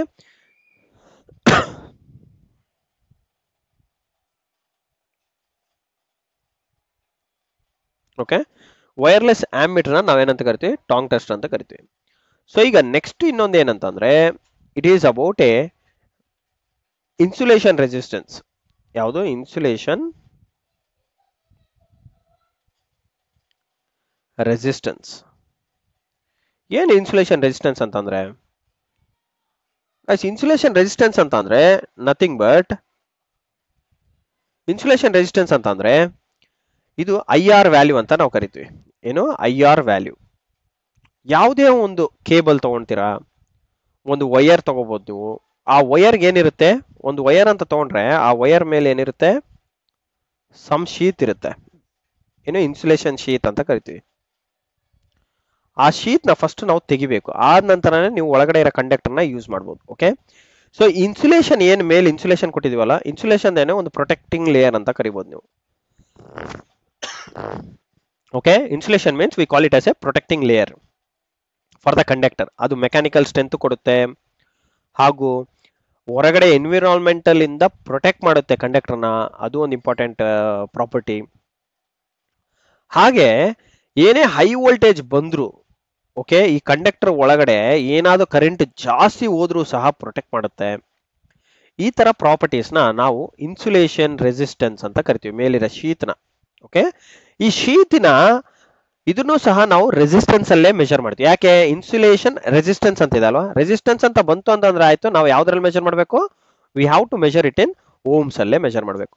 ಸೊ ಈಗ ಈ IR ನ ಮೆಷರ್ ಮಾಡಕ್ಕೆ ಯೂಸ್ ಮಾಡೋ ಅಂತ ಇನ್ಸ್ಟ್ರೂಮೆಂಟ್ ನ ನಾವು ಮೆಗ್ಗರ್ ಅಂತ ಕರಿತೀವಿ.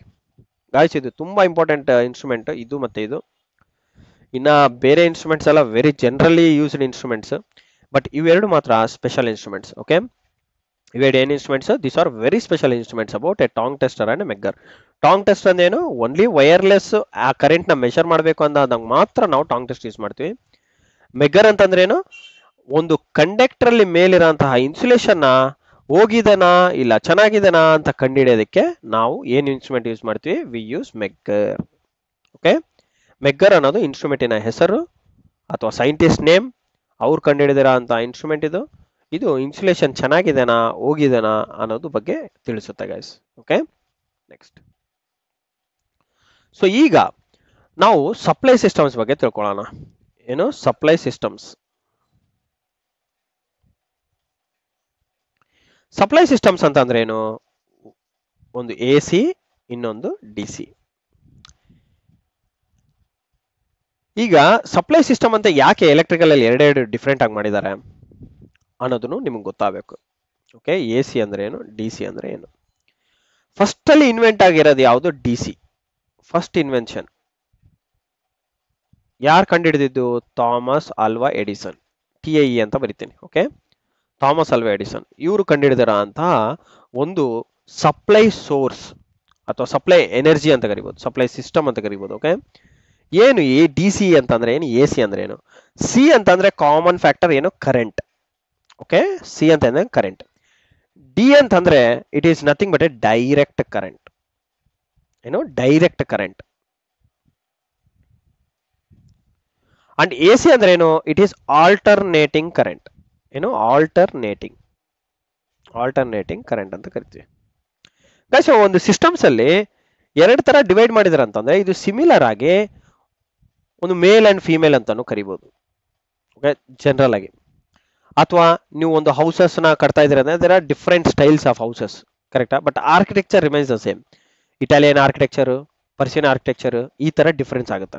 ಸೊ ಅದೇ ತರ ಫಸ್ಟ್ ಅಲ್ಲಿ ಇನ್ವೆಂಟ್ ಆಗಿರೋಂತಹ ಸಿಸ್ಟಮ್ಸ್ ನ ನಾವು ಡಿ ಸಿ ಸಪ್ಲೈ ಸಿಸ್ಟಮ್ಸ್ ಅಂತ ಕರಿತೀವಿ. Similarly V call it as A C for advance systems. Advance systems ನ ನಾವು ಎ ಸಿ ಅಂತ ಕರಿತೀವಿ. ಎ ಸಿ ನ ಕಂಡುಹಿಡಿದಿದ್ದು ಯಾರು ಅಂತಂದ್ರೆ ಟೆಸ್ಲಾ. ಯಾರು? Nikola Tesla. ಗೈಸ್ ಇವರಿಬ್ರು ಇನ್ವೆಂಟರ್ಸ್. ನಿಕೋಲಾ ಟೆಸ್ಲಾನ ನಾವು ಜೀನಿಯಸ್ ಅಂತಾನು ಕರಿತೀವಿ, ಅದರ್ ದೆನ್ ಐನ್ಸ್ಟೀನ್. ಐನ್ಸ್ಟೀನ್ ಒಬ್ಬರೇ ಅಲ್ಲ ಜೀನಿಯಸ್, ತುಂಬಾ ಜನ ಇದ್ದಾರೆ ಜೀನಿಯಸ್ಗಳು.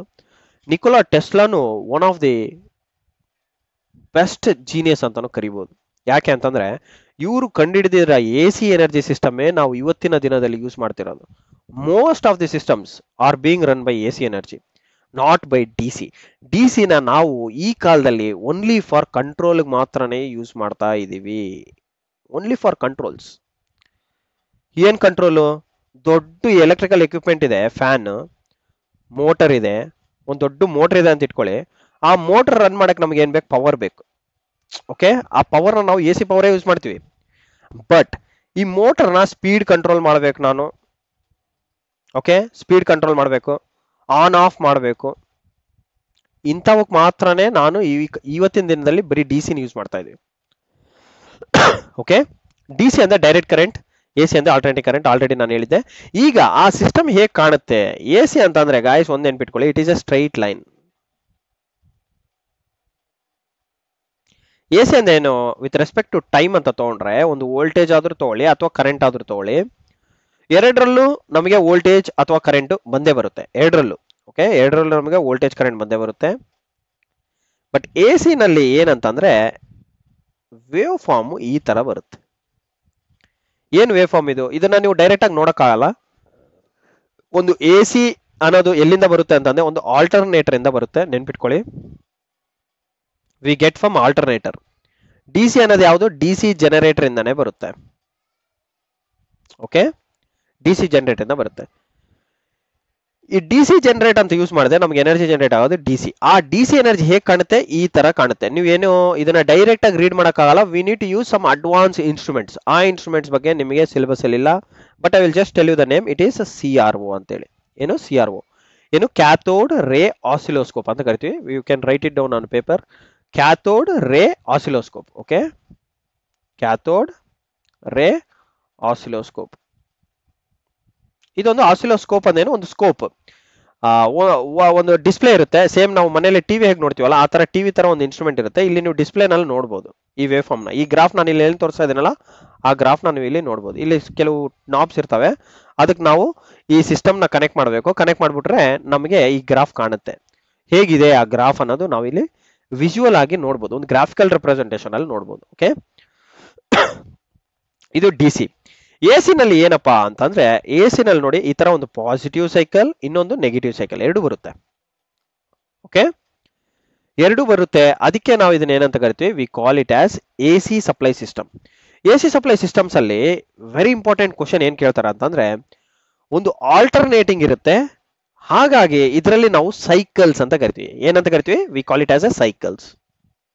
ನೆನ್ಪಿಟ್ಕೊಳ್ಳಿ ಗಾಯ್ಸ್, ಇದರಲ್ಲಿ ಸೈಕಲ್ಸ್ ಇರಲ್ಲ. ಯಾಕೆ? ಇದರಲ್ಲಿ ಎಲ್ಲ ನಾವು ಸೈಕಲ್ ಇರೋದು ನೋಡ್ತಾ ಇರೋ ಒಂದು ಕಾನ್ಸ್ಟೆಂಟ್ ಲೈನ್ ನೋಡ್ತಾ ಇರಿ. ಏನ್ಗಂತ ಕರಿತೀವಿ? Constant line. ಗೈಸ್ ಇವೆಲ್ಲ very important points. Constant line ಬರೀ ನಾವು ಡಿ ಸಿ ನಲ್ಲಿ ಮಾತ್ರನೇ ನೋಡಕ್ಕಾಗತ್ತೆ. ಅವ್ರು ಕೇಳ್ಬೋದು ನಿಮಗೆ ಎಕ್ಸಾಮ್ ಅಲ್ಲಿ, in which of this you can identify A cycles ಅಂತ. Cycles can be seen in which supply system ಅಂತ ಕೇಳ್ಬೋದು. A C, D C, both A C, D C, ಅಥವಾ ನನ್ ಆಫ್ ದಿ ಅಬೌವ್ ಅಂತ ಕೇಳ್ಬೋದು. You have to take only A C. ಯಾಕೆ ಅಂತಂದ್ರೆ A C ಎನರ್ಜಿನಲ್ಲಿ ಮಾತ್ರನೇ ನಾವು ಒಂದು ಸೈಕಲ್ ನ ನೋಡಕ್ಕಾಗುತ್ತೆ. ಸೈಕಲ್ ಅಂದೇನು? ಪೆಡಲ್ ತುಳಿತೀವಲ್ವಾ, ಪೆಡಲ್.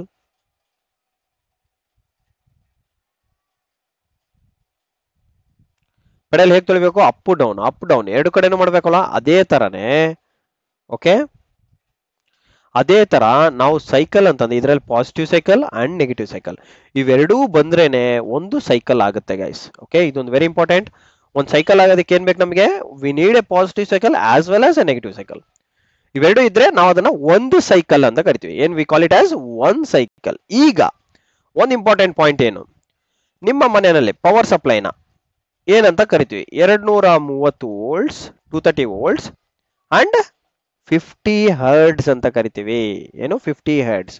ಇದನ್ನ ನೀವು ಯಾವುದೇ ಒಂದು ಮನೆಯಲ್ಲಿರೋ ಇನ್ಸ್ಟ್ರೂಮೆಂಟ್ ನ ನೀವು ತಗೊಂಡು, ಇನ್ಸ್ಟ್ರೂಮೆಂಟ್ ಅಂದ್ರೆ ಎಕ್ವಿಪ್ಮೆಂಟ್, ಒಂದು ಫ್ಯಾನ್ ಇರ್ಬೋದು, ಟಿವಿ ಇರ್ಬೋದು, ಓಕೆ, ವಾಷಿಂಗ್ ಮಷಿನ್ ಇರ್ಬೋದು, ಗೀಸರ್ ಇರ್ಬೋದು, ಏನಾದ್ರೂ ತಗೊಳ್ಳಿ, ಅದಕ್ಕೆ ಒಂದು ನೇಮ್ ಪ್ಲೇಟ್ ಅಂತ ಇರುತ್ತೆ. ಏನು? ನೇಮ್ ಪ್ಲೇಟ್ ಅಂತ ಇರುತ್ತೆ. ಆ ನೇಮ್ ಪ್ಲೇಟ್ ಮೇಲೆ ನೋಡಿದೆ ಏನು ಬ್ರ್ಯಾಂಡಿನ ಹೆಸರು ಹಾಕಿರ್ತಾರೆ, ವೋಲ್ಟೇಜ್ ಹಾಕಿರ್ತಾರೆ, ಕರೆಂಟ್ ಹಾಕಿರ್ತಾರೆ, ಫ್ರೀಕ್ವೆನ್ಸಿ ಹಾಕಿರ್ತಾರೆ. ಈ ಫ್ರೀಕ್ವೆನ್ಸಿನೇ ನಾವು ಈ ಹರ್ಡ್ಸ್ ಅಂತ ಕರಿತೀವಿ. ಓಕೆ, ಈ ಫ್ರೀಕ್ವೆನ್ಸಿನ ನಾವು ಏನಂತ ಕರಿತೀವಿ? ಹರ್ಡ್ಸ್. ಫ್ರೀಕ್ವೆನ್ಸಿ ಅಂದೇನು? ಪದೇ ಪದೇ ಪದೇ ಪದೇ ಬರ್ತಾ ಇರೋದು. ಫ್ರೀಕ್ವೆಂಟ್ ಆಗಿ ನಾವು ಯಾರಿಗಾನ ಕೇಳಿದ್ರೆ, how frequent you visit your home ಅಂತ ಕೇಳಿದ್ರೆ, how frequent you go to college, how frequent you go to school ಅಂತ ಕೇಳಿದ್ರೆ, ವೀಕ್ಲಿ ಒನ್ಸ್ ಹೋಗಿ ಬರ್ತೀನಿ, ಇಯರ್ಲಿ ಒನ್ಸ್ ಹೋಗ್ತೀನಿ, no I go every day ಅಂತಾನು ಹೇಳ್ತಾರೆ ಕೆಲವೊಬ್ರು, ಲೈಕ್ ಆಲ್ಮೋಸ್ಟ್ ಎಲ್ಲರೂ ಹೇಳ್ತಾರೆ ಅನ್ಕೊಳ್ಳಿ. ಸೊ ಅಂದ್ರೆ ಇದನ್ನ ನಾವು ಒಂದು ಫ್ರೀಕ್ವೆನ್ಸಿ ಅಂತ ಕರಿತೀವಿ. ಅದೇ ತರ ನಮ್ಮ ಎಲೆಕ್ಟ್ರಿಕಲ್ ಸಿಸ್ಟಮ್ಸ್ ಅಲ್ಲಿ ಒಂದು ಫ್ರೀಕ್ವೆನ್ಸಿನ ಹೇಗೆ ಮಾತಾಡ್ತೀವಿ ಅಂತಂದ್ರೆ, V call it in the cycles. ಎಷ್ಟು ಸೈಕಲ್ಸ್ ಬರುತ್ತೆ ಒಂದು ಸೆಕೆಂಡ್ಗೆ? ಒಂದು ಸೆಕೆಂಡ್ಗೆ ಎಷ್ಟು ಸೈಕಲ್ಸ್ ಬರುತ್ತೆ ಅನ್ನೋದನ್ನ ನಾವು ಏನಂತ ಕರಿತೀವಿ? We call it as cycles. ಇದೇ ತರ ಈ 50 ಹರ್ಡ್ಸ್ ಅಂತ ಹಾಕಿದ್ರೆ ಏನ್ ಮೀನಿಂಗ್? 50 ಸೈಕಲ್ ಬರುತ್ತೆ ಒಂದು ಸೆಕೆಂಡ್ಗೆ ಅಂತ ಅರ್ಥ. ಗಾಯ್ಸ್ ಇದನ್ನ ಪಡ್ಕೊಳ್ಳಿ ಒಂದ್ ಕಡೆ ಪಾಯಿಂಟ್. 50 ಸೈಕಲ್ಸ್ ಒಂದ್ ಸೆಕೆಂಡ್ಗೆ ಬಂದ್ರೆ ಅದನ್ನ ನಾವು ಏನಂತ ಕರಿತೀವಿ? Frequency of N A C system ಅಂತ ಕರಿತೀವಿ. ಈಗ ಅದೇ ತರ ಡಿಸಿ ನಲ್ಲಿ ಹೇಳಿ, ಡಿಸಿ ನಲ್ಲಿ ಎಲ್ಲಾದು ಫ್ರೀಕ್ವೆನ್ಸಿ ಇದೆನಾ? ನೋಡಿ, ಯಾವಾಗೂ ಹೋಗ್ತೀನಿ, ಇಲ್ಲ ನಾನು ಇದೀನಿ ಅನ್ನೋದಿದೆ ಅಷ್ಟೇ. ಇಲ್ಲಿ ನಾನು ಯಾವಾಗೂ ಹೋಗ್ತೀನಿ, ಬರ್ತೀನಿ, ಮನೆಗೆ ಬರ್ತೀನಿ, ಮತ್ತೆ ಹೋಗ್ತೀನಿ ಅನ್ನೋದು ಡೌನ್ ಅಪ್ವರ್ಡ್ ಡೌನ್ವರ್ಡ್ ಆ ತರ ಇಲ್ಲ. ಸೊ ಹಾಗಾಗಿ ಇದರಲ್ಲಿ ಫ್ರೀಕ್ವೆನ್ಸಿ ಏನಿರುತ್ತೆ? It is 0. ಗಾಯ್ಸ್ ಈ ಕ್ವಶನ್ ತುಂಬಾ ಸಲ ಕೇಳ್ತಾರೆ, most of the competitive exams ಅಲ್ಲಿ ಕೇಳ್ತಾರೆ, like in DCT also. So AC ನಲ್ಲಿ ನಾವು ಒಂದು ಫ್ರೀಕ್ವೆನ್ಸಿನ ಅಬ್ಸರ್ವ್ ಮಾಡ್ತೀವಿ, ಬಟ್ DC ನಲ್ಲಿ ಫ್ರೀಕ್ವೆನ್ಸಿನ ಅಬ್ಸರ್ವ್ ಮಾಡಲ್ಲ. It is 0 hertz. Okay, it ಒಂದು very important point with when we speak about the systems. ಈಗ DC ನಲ್ಲಿ ಇನ್ನೇನ್ ನೋಡ್ತೀವಿ ನಾವು? ಒಂದು ಪಾಸಿಟಿವ್ ಸಪ್ಲೈ, ಇನ್ನೊಂದು ನೆಗೆಟಿವ್ ಸಪ್ಲೈ, ಇವೆರಡೇ ನೋಡೋದು. DC ನಲ್ಲಿ ಅಂತಂದ್ರೆ ನಾವು ಎರಡೇ ವೈರ್ ನೋಡ್ತೀವಿ, ಒಂದು ಪಾಸಿಟಿವ್ ವೈರ್, ಇನ್ನೊಂದು ನೆಗೆಟಿವ್ ವೈರ್. AC ನಲ್ಲಿ ಅಂತಂದ್ರೆ ಆ ತರ ಅಲ್ಲ. AC ನಲ್ಲಿ 2 ಟೈಪ್ಸ್ ಆಫ್ ಸಪ್ಲೈ ಸಿಸ್ಟಮ್ಸ್ ಇದಾವೆ. 2 ಟೈಪ್ಸ್. ನಾಳೆ ನಿಮ್ಮಲ್ಲಿ ಯಾರಾದ್ರೂ ಒಬ್ಬರು ಸೈಂಟಿಸ್ಟ್ ಬಂದ್ರೆ ಮೇ ಬಿ 3 ಟೈಪ್ ಸಿಸ್ಟಮ್ಸ್ ನೋಡ್ಬೋದು. ಬಟ್ ದ ಫಸ್ಟ್ ಸಿಸ್ಟಮ್ ನಾವೇನಂತ ಕರಿತೀವಿ? ಸಿಂಗಲ್ ಫೇಸ್ AC ಸಿಸ್ಟಮ್ ಅಂತ ಕರಿತೀವಿ. ಅಂಡ್ ದ ಸೆಕೆಂಡ್ ಸಿಸ್ಟಮ್ ಏನಂತ ಕರಿತೀವಿ? 3 ಫೇಸ್ AC ಸಿಸ್ಟಮ್ ಅಂತ ಕರಿತೀವಿ. ಇವೆರಡೇ ಈಗ ಸದ್ಯಕ್ಕೆ ಪ್ರಪಂಚದಲ್ಲಿ ನಡೀತಾ ಇರೋದು. AC ನಲ್ಲಿ ಎರಡೇ ತರ ಬರುತ್ತೆ, ಒಂದು ಸಿಂಗಲ್ ಫೇಸ್, ಇನ್ನೊಂದು 3 ಫೇಸ್. ಸಿಂಗಲ್ ಫೇಸ್ ನ ನಾವು ಪ್ರತಿಯೊಬ್ಬರು ಮನೆಯಲ್ಲಿ ಸಿಂಗಲ್ ಫೇಸ್ ಯೂಸ್ ಮಾಡೋದು. ಎಷ್ಟು ವೋಲ್ಟ್ಸ್ ಇರುತ್ತೆ? 230 ವೋಲ್ಟ್ಸ್ ಅಂತ ಅಂದ್ರೆ ಅದು ಸಿಂಗಲ್ ಫೇಸ್. 230 volts 50 hertz. ಈಗ 3 ಫೇಸ್ ಅಂತಂದ್ರೆ ಎಷ್ಟಿರುತ್ತೆ ಅಂತ ಕೇಳಿದ್ರೆ, ಇದನ್ನ ಮಲ್ಟಿಪ್ಲೈ ಬೈ 3 ಮಾಡಬಾರ್ದು, ಜಸ್ಟ್ 440 ವೋಲ್ಟ್ಸ್ 50 ಹರ್ಟ್ಸ್ ಅಂತಾನೆ ಕರಿಬೇಕು. ಏನಿದು ಸಿಂಗಲ್ ಫೇಸ್ 3 ಫೇಸ್ ಅಂತಂದ್ರೆ? ಸಿಂಪಲ್ ಗೈಸ್, ಸಿಂಗಲ್ ಫೇಸ್ ಅಂತ ಏನು? ಬರೀ ಒಂದೇ ಸೈಕಲ್, ಅಂದ್ರೆ ಒಂದ್ ಸೈಕಲ್ ಹಿಂಗೆ ಕಂಟಿನ್ಯೂಸ್ ಆಗಿ ಹೋಗ್ತಾ ಇರುತ್ತೆ. 3 ಫೇಸಸ್ ಅಂದೇನು? ಇದೇ ತರ 3 ಸೈಕಲ್, ಹೀಗೆ ಹೀಗೆ ಹೀಗೆ, ಇದನ್ನ R phase, Y phase, B phase, ಈ ತರ 3 ಫೇಸ್ ಅಲ್ಲಿ 3 ಫೇಸ್ ಅಲ್ಲಿ 3 ಸೈಕಲ್ಸ್ ಸಪರೇಟ್ ಆಗಿ ಹೋಗ್ತಾ ಇದ್ರೆ ಅದನ್ನ ನಾವು 3 ಫೇಸ್ ಅಂತ ಕರಿತೀವಿ. ಓಕೆ, ಇದನ್ನ ಜಸ್ಟ್ ಜನರಲ್ ಆಗಿ ನಿಮಗೆ ಗ್ರಾಫಿಕಲ್ ರೆಪ್ರೆಸೆಂಟೇಷನ್ ಹೇಳ್ತಾ ಇದ್ದೀನಿ. ನೀವು ಜಸ್ಟ್ ನೀವು ಹೇಗೆ ತಿಳ್ಕೊಬೇಕಂತಂದ್ರೆ, ಸಿಂಗಲ್ ಫೇಸ್ ಅಂದೇನು? ಒಂದೇ ಸಪ್ಲೈ ಸಿಸ್ಟಮ್ ಇರುತ್ತೆ, ಅದರಲ್ಲಿ ಒಂದೇ ತರ ಸೈಕಲ್ಸ್ ಕಂಟಿನ್ಯೂಸ್ ಆಗಿ ಹೋಗ್ತಾ ಇರುತ್ತೆ. ಇದರಲ್ಲಿ ಒಂದೇ ವೈರ್ ಇರುತ್ತೆ, ಒಂದನ್ನ ಫೇಸ್ ಅಂತ ಕರಿತೀವಿ, ಇನ್ನೊಂದನ್ನ ನ್ಯೂಟ್ರಲ್ ಅಂತ ಕರಿತೀವಿ. ಫೇಸ್ ಅನ್ನೋದೇನು? ಸ್ಟಾರ್ಟ್ ಆಗುತ್ತೆ, ಎಂಡ್ ಆಗೋದು ಯಾವ್ದ್ರಿಂದ? ನ್ಯೂಟ್ರಲ್ ಇಂದ. ಈ ತರ ಒಂದು ಪವರ್ ಸಪ್ಲೈ ಸಿಸ್ಟಮ್ ಅಲ್ಲಿ ಒಂದು ಸರ್ಕ್ಯೂಟ್ ಕಂಪ್ಲೀಟ್ ಆಗ್ಬೇಕಂತಂದ್ರೆ we need a start point and an end point. Compulsory. ಒಂದು ಟ್ರಿಪ್ ಕಂಪ್ಲೀಟ್ ಅಂತ ಯಾವಾಗ ಕರಿತೀವಿ? When we start, go to the end point and again come back to the same point. Start ಎಲ್ಲಿ ಮಾಡಿರ್ತೀವಿ ಅಲ್ಲಿಗೆ ಬಂದು end ಆಗಬೇಕು, ಅವಾಗೇ ನಾವು ಏನಂತ ಕರಿತೀವಿ? ಅದು ಒಂದು ಕಂಪ್ಲೀಟ್ ಆಯ್ತು ಅಂತ ಕರಿತೀವಿ. ಅದೇ ತರ ಒಂದು ಸರ್ಕ್ಯೂಟ್ ಕಂಪ್ಲೀಟ್ ಆಯ್ತು ಅಂತ ಯಾವಾಗ ಕರಿತೀವಿ ಅಂತಂದ್ರೆ, ಒಂದು ಫೇಸ್ ವೈರ್ ಇಂದ ಸ್ಟಾರ್ಟ್ ಆಯ್ತು ಅಂತಂದ್ರೆ, ಇದನ್ನ ವೈರ್ ಅಂತ ತಗೊಳ್ಳಿ, ಈ ತರ ಒಂದು ವೈರ್, ಫೇಸ್ ವೈರ್, ಇನ್ನೊಂದು ನ್ಯೂಟ್ರಲ್ ವೈರ್. ಫೇಸ್ ವೈರ್ ಇಂದ ಸ್ಟಾರ್ಟ್ ಆಯ್ತು ಅಂತಂದ್ರೆ ಹೀಗೆ ಡಿವೈಸ್ಗೆ ಹೋಗುತ್ತೆ, ಡಿವೈಸ್ಗೆ ಹೋಗ್ಬಿಟ್ಟು ಮತ್ತೆ ನ್ಯೂಟ್ರಲ್ ಬರಬೇಕು. ಓಕೆ, ಈ ತರ ಫೇಸ್ ಇಂದ ಸ್ಟಾರ್ಟ್ ಆಗಬೇಕು. ಲೋಡ್ಗೆ ಅಂದ್ರೆ ಇದು ಲೋಡ್ ಅಂತಂದ್ರೆ ನಿಮ್ಮ ಫ್ಯಾನ್ ಇರ್ಬೋದು, ಟಿವಿ ಟೇಬಲ್ ಇರ್ಬೋದು, ಫ್ಯಾನ್ ಇರ್ಬೋದು, ಗೀಸರ್ ಇರ್ಬೋದು, ಓಕೆ, ವಾಷಿಂಗ್ ಮಷಿನ್, ಏನೇ ಇರ್ಬೋದು ಲೋಡ್. Okay, electrical load. ಆ ಲೋಡ್ ಮುಖಾಂತರ ಪ್ಲಾಸ್ ಆಗ್ಬಿಟ್ಟು ಮತ್ತೆ ವಾಪಸ್ ರಿಟರ್ನ್ ಮತ್ತೆ ಸಪ್ಲೈ ಸಿಸ್ಟಮ್ಗೆ ಬರಬೇಕು. ಇದು phase wire and it is a neutral point ಅಥವಾ ನ್ಯೂಟ್ರಲ್ ವೈರ್ ಅಂತ ಕರಿಬಹುದು. ಈ ತರ 2 ವೈರ್ ಸಿಸ್ಟಮ್ ಮಾತ್ರನೇ ಕಂಡ್ರೆ that is for sure it is single phase system. ಇದೇ ತರ ನಿಮಗೆ 3 ಫೇಸ್ ಕಾಣ್ತು ಅಂತಂದ್ರೆ 1, 2 and 3 ವೈರ್ಸ್, ಇದು ಆರ್ ಫೇಸ್, ಇದು Y phase and B phase, 3 phase ಕಾಣ್ತಂದ್ರೆ we call it as a 3 phase supply system. Guys clear ಇದೆನಾ?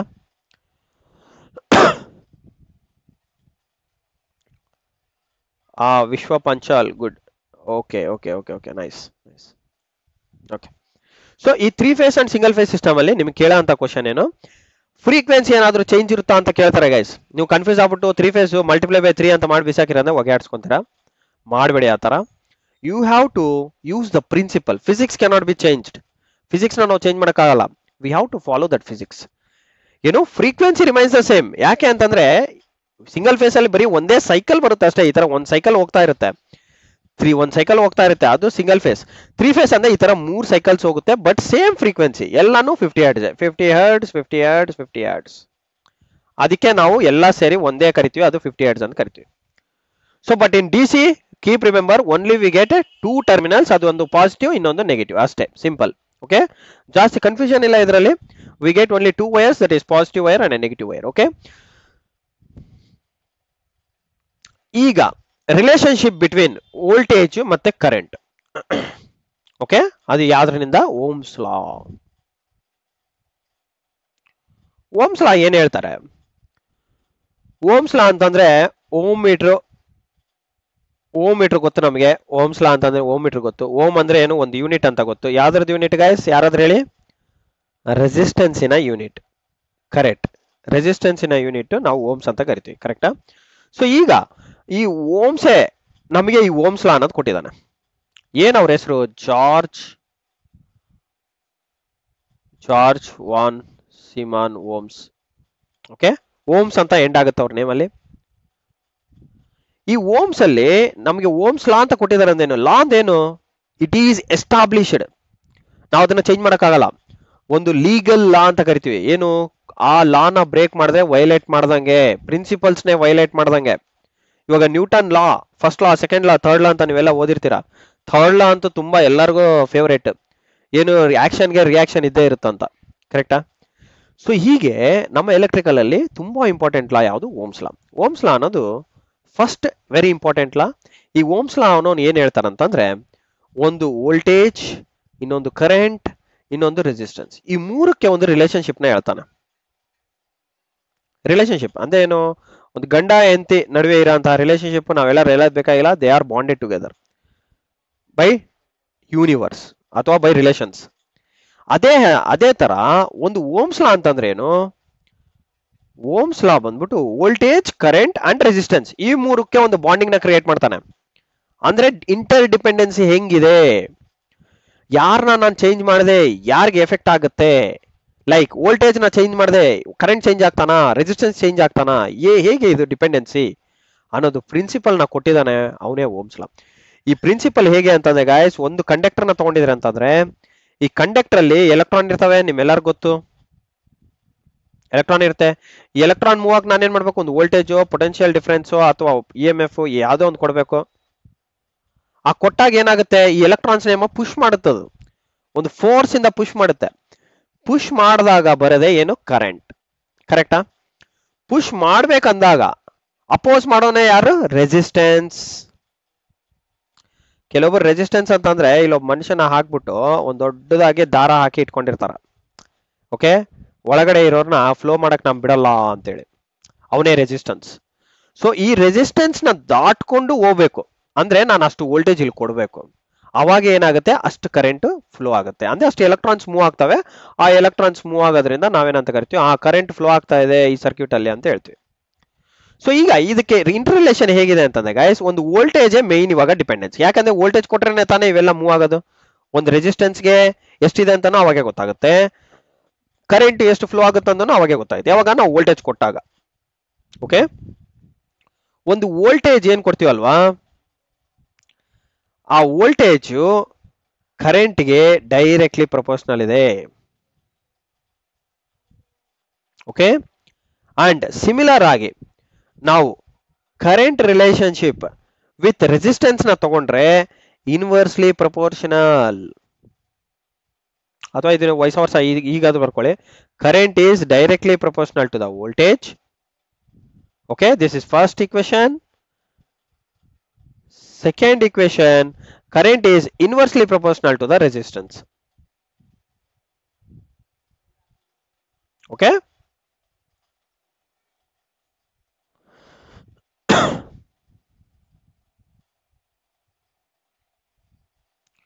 Sidhu CR mute. Okay. So guys, ಈಗ ಈ ಓಮ್ಸ್ ಲಾ ಅನ್ನೋನು ಏನ್ ಹೇಳ್ತಾರೆ ಅಂತಂದ್ರೆ, ಒಂದು ಕರೆಂಟ್ ಏನ್ ಫ್ಲೋ ಆಗುತ್ತೆ ಸರ್ಕ್ಯೂಟ್ ಅಲ್ಲಿ, ಆ ಸರ್ಕ್ಯೂಟ್ ಅಲ್ಲಿ ವೋಲ್ಟೇಜ್ ಡೈರೆಕ್ಟ್ಲಿ ಪ್ರಪೋರ್ಷನಲ್ ಇರ್ತಾನೆ. ಅಂದ್ರೆ ಏನು, ವೋಲ್ಟೇಜ್ ನ ನೀವು ಹೇಗೆ ಚೇಂಜ್ ಮಾಡ್ತೀರಾ ಹಾಗೆ ಕರೆಂಟ್ ಚೇಂಜ್ ಆಗ್ತಾನೆ. ವೋಲ್ಟೇಜ್ ನ ಕಡಿಮೆ ಮಾಡಿದ್ರೆ ಅಂದ್ರೆ ಕರೆಂಟ್ ಕಡಿಮೆ ಆಗ್ತಾನೆ. ಅದೇ ತರ ರೆಸಿಸ್ಟೆನ್ಸ್ ಗೆ ಏನು, ಇನ್ವರ್ಸ್ಲಿ ಪ್ರಪೋರ್ಷನಲ್. ರೆಸಿಸ್ಟೆನ್ಸ್ ಕಡಿಮೆ ಆಯ್ತಂದ್ರೆ ಏನಾಗ್ತಾನೆ, ಕರೆಂಟ್ ಇನ್ಕ್ರೀಸ್ ಆಗ್ತಾನೆ. ಇನ್ವರ್ಸ್ ಅಂದ್ರೆ ಒಬ್ನ ಹೆಚ್ಚಾದ್ರೆ ಒಬ್ನ ಕಡಿಮೆ, ಇನ್ನೊಬ್ಬನ ಕಡಿಮೆ ಆದ ಇನ್ನೊಬ್ನ ಹೆಚ್ಚು. ಸೊ ಅದೇ ತರ ರೆಸಿಸ್ಟೆನ್ಸ್ ನಾನು ಜಾಸ್ತಿ ಮಾಡಿದ ಏನಾಗುತ್ತೆ, ಕರೆಂಟ್ ಕಡಿಮೆ ಆಗುತ್ತೆ. ಸೊ ಈ ತರ ರಿಲೇಶನ್ಶಿಪ್, ಒಂದು current directly proportional to voltage and current is inversely proportional to resistance ಅಂತ ಹೇಳಿರೋದು ಯಾರು, ನಮ್ಮ ಓಮ್ಸ್ ಲಾ. ಅದಕ್ಕೆ ಇವ್ರನ್ನ ನಾವು I ಈಕ್ವಲ್ಸ್ ಟು V/R ಅಂತ ಕರಿತೀವಿ. ಓಕೆ, ನೀವು ಈ ಪ್ರಪೋರ್ಷನಾಲಿಟಿನ ತೆಗೆದ್ರೆ ನಿಮ್ಗೊಂದು ಕಾನ್ಸ್ಟೆಂಟ್ ಡಿಪೆಂಡೆನ್ಸಿ ಬರುತ್ತೆ. ಆ ಕಾನ್ಸ್ಟೆಂಟ್ ನಾವೇನಂತ ಕರಿತೀವಿ, ಟೆಂಪರೇಚರ್ ಅಂತ ಕರಿತೀವಿ. ಸೊ ಈ ಕೇಸ್ ನಾವು ಓಮ್ಸ್ ಲಾನ ಯೂಸ್ ಮಾಡ್ಬೇಕಂತಂದ್ರೆ ಎಲ್ಲೇ ಆಗ್ಲಿ ಟೆಂಪರೇಚರ್ ಡಿಪೆಂಡೆನ್ಸಿ ಇರುತ್ತೆ. ಅದನ್ನ ಕಾಂಡಿಷನ್ ಅಲ್ಲಿ ಬರ್ಕೊಂಡಿರಿ, temperature dependent Ohms law. So temperature ನೀವು ಚೇಂಜ್ ಆಗ ಏರಿಯಾ ಅಂತ ತಗೊಂಡೋಗಿ ನಾವು ಓಮ್ಸ್ ಲಾ ಹಾಕಿ ಮೆಷರ್ ಮಾಡ್ತೀನಿ ಅಂದ್ರೆ ನೀವು ಹಾಕಿರೋ ಅಂತ ಫಾರ್ಮುಲಾ ರಾಂಗ್. ಸೊ ಆಗ ನೀವೇನು ಯೂಸ್ ಮಾಡಬೇಕು, ಬೇರೆ ಫಾರ್ಮುಲಾಸ್ ಯೂಸ್ ಮಾಡಬೇಕಾಗುತ್ತೆ. You have to use this formula only in a constant temperature areas. Temperature ಎಲ್ಲಾದ್ರೂ ವೇರಿ ಆಗುತ್ತಾ ಗೈಸ್? ಜನರಲ್ ಆಗಿ ಕೇಳ್ತಾ ಇದೀನಿ, ಎಲ್ಲಿ ವೇರಿ ಆಗುತ್ತೆ ಹೇಳಿ?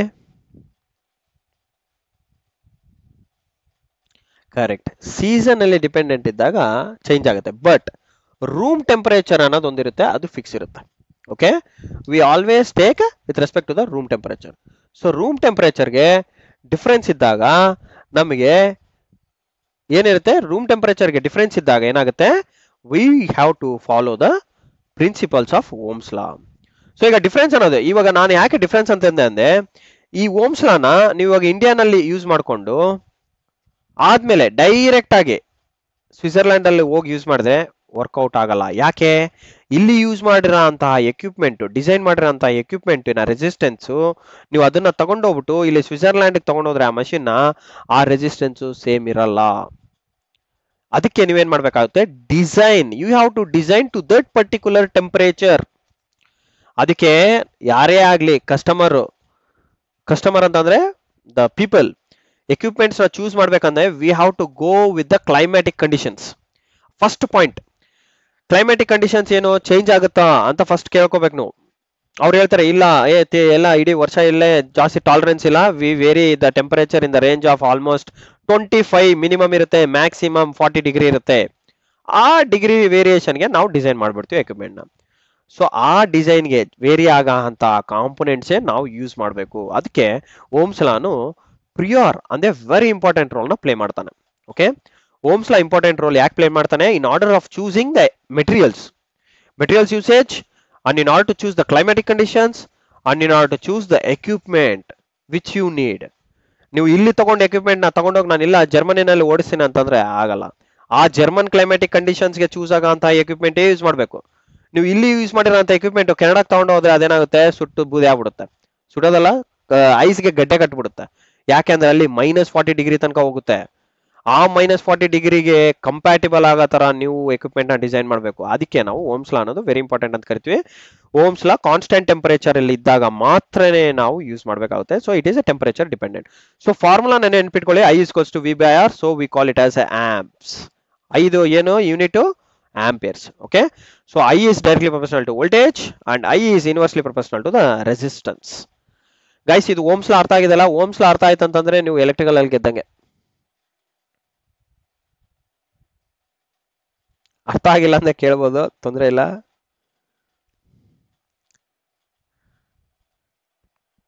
ಏನ್ ಹೇಳಿ, ರೆಸಿಸ್ಟೆನ್ಸ್ ಅರ್ಥ ಆಗಿಲ್ವಾ? ಓಮ್ಸ್ ಲಾ ಅರ್ಥ ಆಗಿಲ್ವಾ? ರೆಸಿಸ್ಟೆನ್ಸ್ ಓಮ್ಸ್ ಲಾ, ರೆಸಿಸ್ಟೆನ್ಸ್ ಅಂತ ಏನಿಲ್ಲ, ಯಾರೊಬ್ರು ಮ್ಯೂಟ್ ಮಾಡ್ಕೊಳ್ಳೆ, ಡಿಸ್ಟರ್ಬೆನ್ಸ್ ಜಾಸ್ತಿ ಇದೆ ನೋಡಿ. ಸುರೇಶ್, ಓಕೆ. ಸೊ ಈಗ ನೋಡಿ, ರೆಸಿಸ್ಟೆನ್ಸ್ ಅಂತಂದ್ರೆ ಸಿಂಪಲ್. ಈಗ ಒಂದು ಟರ್ಮ್ ರೆಸಿಸ್ಟೆನ್ಸ್ ಅಂತ ತಗೊಂಡಿದ್ರ ಅಂತ ಇಟ್ಕೊಳ್ಳಿ. ರೆಸಿಸ್ಟೆನ್ಸ್ ಅಂತಂದ್ರೆ ಏನು? ಒಂದು ಅಪೋಸಿಂಗ್ ಫೋರ್ಸ್. ಏನು? ಒಂದು ಅಪೋಸಿಂಗ್ ಫೋರ್ಸ್. ಯಾರಿಗೆ ಅಪೋಸ್ ಮಾಡ್ತಾನೆ? ಕರೆಂಟ್ಗೆ, ದ ಫ್ಲೋ ಆಫ್ ಎಲೆಕ್ಟ್ರಾನ್ಸ್ಗೆ. Flow of opposing force to flow of electrons. ನಾವು ಅದನ್ನ ಏನಂತ ಕರಿತೀವಿ? ರೆಸಿಸ್ಟೆನ್ಸ್ ಅಂತ ಕರಿತೀವಿ. ಓಕೆ. ಒಂದು ಕಂಡಕ್ಟರ್ ಅಂತ ತಗೊಂಡ್ರೆ, ಒಂದು ಮೆಟೀರಿಯಲ್ ಯಾವುದೇ ಒಂದು ತಗೊಂಡ್ರೆ ಅದರಲ್ಲಿ ಏನಿರುತ್ತೆ? ಎಲೆಕ್ಟ್ರಾನ್ಸ್ ಇರುತ್ತೆ. ಇಲ್ಲೂ ಸಹ ಎಲೆಕ್ಟ್ರಾನ್ಸ್ ಇರುತ್ತೆ. ಆ ಎಲೆಕ್ಟ್ರಾನ್ಸ್ ನಾವು ಪಾಸ್ ಮಾಡಬೇಕು ಅಂತಂದ್ರೆ ಈಸಿಯಾಗಿ ಪಾಸ್ ಆಗಲ್ಲ. ಏನ್ ಬೇಕಾಗುತ್ತೆ? ಸಮ್ ಫೋರ್ಸ್ ಅಪೋಸ್ ಮಾಡುತ್ತೆ ಅದನ್ನ. ಆ ಎನರ್ಜಿ ಯೂಸ್ ಮಾಡಿದಾದ ನಂತರನೇ ನಿಮಗೆ ಎಲೆಕ್ಟ್ರಾನ್ಸ್ ಫ್ಲೋ ಸ್ಟಾರ್ಟ್ ಆಗುತ್ತೆ. ಇನ್ನೂ ಸಿಂಪಲ್ ಆಗಿ ಹೇಳ್ಬೇಕಂದ್ರೆ, ಒಂದು ಮೆಟೀರಿಯಲ್ಗೆ ನಾನು ನಿಮ್ಗೆ ಒಂದು ಹೀಟಿಂಗ್ ಪ್ಯಾನ್ ಎಕ್ಸಾಂಪಲ್ ಕೊಟ್ಟೆ, ಕರೆಕ್ಟಾ? ಫ್ಲೇಮ್. ಒಂದು ಪ್ಯಾನ್ ಇರುತ್ತೆ. ಒಂದು ಪ್ಯಾನ್ ನ ಹೀಟ್ ಮಾಡ್ಬೇಕಂದ್ರೆ, ಅಂದ್ರೆ ಪ್ಯಾನ್ ಮೇಲೆ ನೀವೇನೋ ಒಂದು ಚಪಾತಿ ಏನಾದ್ರು ಮಾಡ್ಕೋಬೇಕು ಅಂತಂದ್ರೆ ಫಸ್ಟ್ ಪ್ಯಾನ್ ನ ಹೀಟ್ ಮಾಡ್ತೀವಿ ನಾವು. ಪ್ಯಾನ್ ಹೀಟ್ ಮಾಡೋದ್ರಿಂದ ಏನಾಗುತ್ತೆ? Some energy it uses for getting to the normal condition. ಆದ್ಮೇಲೆ ನೀವೇನೇ ಮೆಟೀರಿಯಲ್ ಮೇಲಿಟ್ರು ಆ ಹೀಟ್ಗೆ ತಕ್ಕಂಗೆ ಅದು ಹೀಟ್ ಆಗುತ್ತೆ. ಇಮಿಡಿಯೇಟ್ ಆಗಿ ಹೀಟ್ ಆಗಲ್ಲ. ಅದೇ ತರ ಇಮಿಡಿಯೇಟ್ ಆಗಿ ಎಲೆಕ್ಟ್ರಾನ್ ಫ್ಲೋ ಆಗಲ್ಲ ಕಂಡಕ್ಟರ್ ಅಲ್ಲಿ. ಎಲೆಕ್ಟ್ರಾನ್ ಇಮಿಡಿಯೇಟ್ ಆಗಿ ಫ್ಲೋ ಆಗಲ್ಲ. ಯಾಕೆ ಅಂತಂದ್ರೆ ಆ ಪರ್ಟಿಕ್ಯುಲರ್ ಮೆಟೀರಿಯಲ್, ಈಗ ಫಾರ್ ಎಕ್ಸಾಂಪಲ್ ಈ ಮೆಟೀರಿಯಲ್ ನಾನು ಈ ಕಂಡಕ್ಟರ್ ಕಾಪರ್ ಇಂದ ಮಾಡಿದ್ರೆ ಅದಕ್ಕೆ ಸಮ್ ರೆಸಿಸ್ಟೆನ್ಸ್ ಅಂತ ಇರುತ್ತೆ. ಅಂದ್ರೆ ಏನು? ಇಷ್ಟು ಓಮ್ಸ್ ಅಂತ ಇರುತ್ತೆ. ಫಾರ್ ಎಕ್ಸಾಂಪಲ್ ನಾನು ಇದನ್ನ 5 ಓಮ್ಸ್ ಅಂತ ಕರಿತೀನಿ. 5 ಓಮ್ಸ್ ಅಷ್ಟು ರೆಸಿಸ್ಟೆನ್ಸ್ ಅಪೋಸ್ ಮಾಡ್ತಾನೆ ಅವನು. ಅದಾದ ನಂತರ ಆ 5 ಓಮ್ಸ್ಗೆ ನಾವು ಒಂದು ವೋಲ್ಟೇಜ್ ಕೊಡಬೇಕು. ಎಷ್ಟಪ್ಪ? 5 ಓಮ್ಸ್ಗೆ ಒಂದು ಮೈನ್ಯೂಟ್ ವೋಲ್ಟೇಜ್ 0.1 0.2 ವೋಲ್ಟ್ಸ್ ಕೊಡಬೇಕು. ಓಕೆ. 0.1 0.2 ವೋಲ್ಟ್ಸ್ ಕೊಟ್ರೆ ಆ ಎನರ್ಜಿನ ಯುಟಿಲೈಸ್ ಮಾಡಿದ ನಂತರ your electron start moving. Circuit ಅಲ್ಲಿ ಮೂವ್ ಸ್ಟಾರ್ಟ್ ಆಗುತ್ತೆ. ಅದನ್ನ ನಾವು ಅಪೋಸಿಂಗ್ ಫೋರ್ಸ್ ನ ನಾವೇನಂತ ಕರಿತೀವಿ? ರೆಸಿಸ್ಟೆನ್ಸ್ ಅಂತ ಕರಿತೀವಿ. ಹೀಗೆ ಫ್ಲೋ ಆಗೋ ಅಂತ ಎಲೆಕ್ಟ್ರಾನ್ಸ್ ನ ನಾವೇನಂತ ಕರಿತೀವಿ? ಕರೆಂಟ್ ಅಂತ ಕರಿತೀವಿ. ಓಕೆ. ಇದು ರೆಸಿಸ್ಟೆನ್ಸ್. ಈಗ ಓಮ್ಸ್ ಲಾ ಅಂತ ಬಂದ್ರೆ, ಓಮ್ಸ್ ಲಾ ಏನು? ಸಿಂಪಲ್ ಆಗಿ ನೆನ್ಪಿಟ್ಕೋಬೇಕಂದ್ರೆ, ನೀವು ಒಂದು ಕರೆಂಟ್ ಆ ಸರ್ಕ್ಯೂಟ್ ಅಲ್ಲಿ ಹೋಗೋ ಅಂತ ಕರೆಂಟ್, ಯಾವುದೇ ಒಂದು ಕಂಡಕ್ಟರ್ ಸರ್ಕ್ಯೂಟ್ ಕರೆಂಟ್ ಫ್ಲೋ ಆಗ್ತಾ ಇದೆ ಅಂತಂದ್ರೆ directly proportional to the voltage applied. ನೀವು ಇದಕ್ಕೆ ಒಂದು ವೋಲ್ಟೇಜ್ ಕೊಡಬೇಕು. ಸುಮ್ಮನೆ ಅಂತೂ ಮೂವ್ ಆಗಲ್ಲ. ಏನ್ ಕೊಡ್ಬೇಕಾಗುತ್ತೆ? ವೋಲ್ಟೇಜ್ ಕೊಡ್ಬೇಕಾಗುತ್ತೆ. ಆ ವೋಲ್ಟೇಜ್ ಎಷ್ಟು ಕೊಡ್ತೀರಾ ಅಷ್ಟೇ ನಿಮಗೆ ಕರೆಂಟ್ ಬರುತ್ತೆ. ಫಾರ್ ಎಕ್ಸಾಂಪಲ್, ನಿಮ್ಮ ಮನೆಯಲ್ಲಿ 230 ವೋಲ್ಟ್ಸ್ ಇದೆ, single phase power supply. 230 volts ಕೊಟ್ರೆ ಎಷ್ಟು ಕರೆಂಟ್ ಬರ್ಬೇಕು ಆ ಸರ್ಕ್ಯೂಟ್ಗೆ? ಆ ರೆಸಿಸ್ಟೆನ್ಸ್ ಹಾಗೂ ನಿಮ್ಮ ಈ ವೋಲ್ಟೇಜ್ ಎರಡಕ್ಕೂ ನಮ್ಮ ಕೊಟ್ಟಿರೋ ಈ ಓಮ್ಸ್ ಲಾ ಫಾರ್ಮುಲಾ ಯೂಸ್ ಮಾಡ್ಕೊಂಡ್ರೆ, ಯಾವುದು? I=V/R ಅಂತ ಈ ಫಾರ್ಮುಲಾ ಯೂಸ್ ಮಾಡ್ಕೊಂಡ್ರೆ ನೀವು ಕರೆಂಟ್ ಎಷ್ಟು ಫ್ಲೋ ಆಗುತ್ತೆ ಆ ಸರ್ಕ್ಯೂಟ್ ಅಲ್ಲಿ, ಇಷ್ಟು ವೋಲ್ಟೇಜ್ ಇದ್ದಾಗ ಅಂಡ್ ಆ ಸರ್ಕ್ಯೂಟ್ಗೆ ಇಷ್ಟು ರೆಸಿಸ್ಟೆನ್ಸ್ ಇದ್ದಾಗ ಎಷ್ಟು ಕರೆಂಟ್ ಫ್ಲೋ ಆಗುತ್ತೆ ಅನ್ನೋದು ನೀವು ಫೈಂಡ್ ಮಾಡ್ಬೋದು. ಅದಕ್ಕೆ ಓಮ್ಸ್ ಲಾ ನಮಗೆ ತುಂಬಾ ಯೂಸ್ ಆಗ್ತಾನೆ.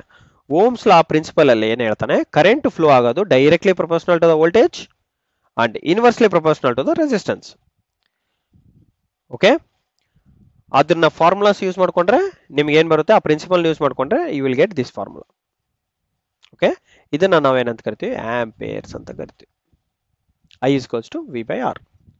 ಇದು ಕಂಡೀಷನ್ ಏನು ಅಂತಂದ್ರೆ, one and only condition temperature constant ಇರಬೇಕು. ಅಂದ್ರೆ ಟೆಂಪರೇಚರ್ ಡಿಪೆಂಡೆನ್ಸಿ ಇರುತ್ತೆ.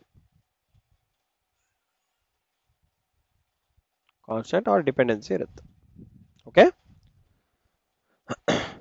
ಈಗ ಅರ್ಥ ಆಯ್ತಾ ಗೈಸ್? Okay, good. ಕೇಳಿ ಮೊಹಮ್ಮದ್.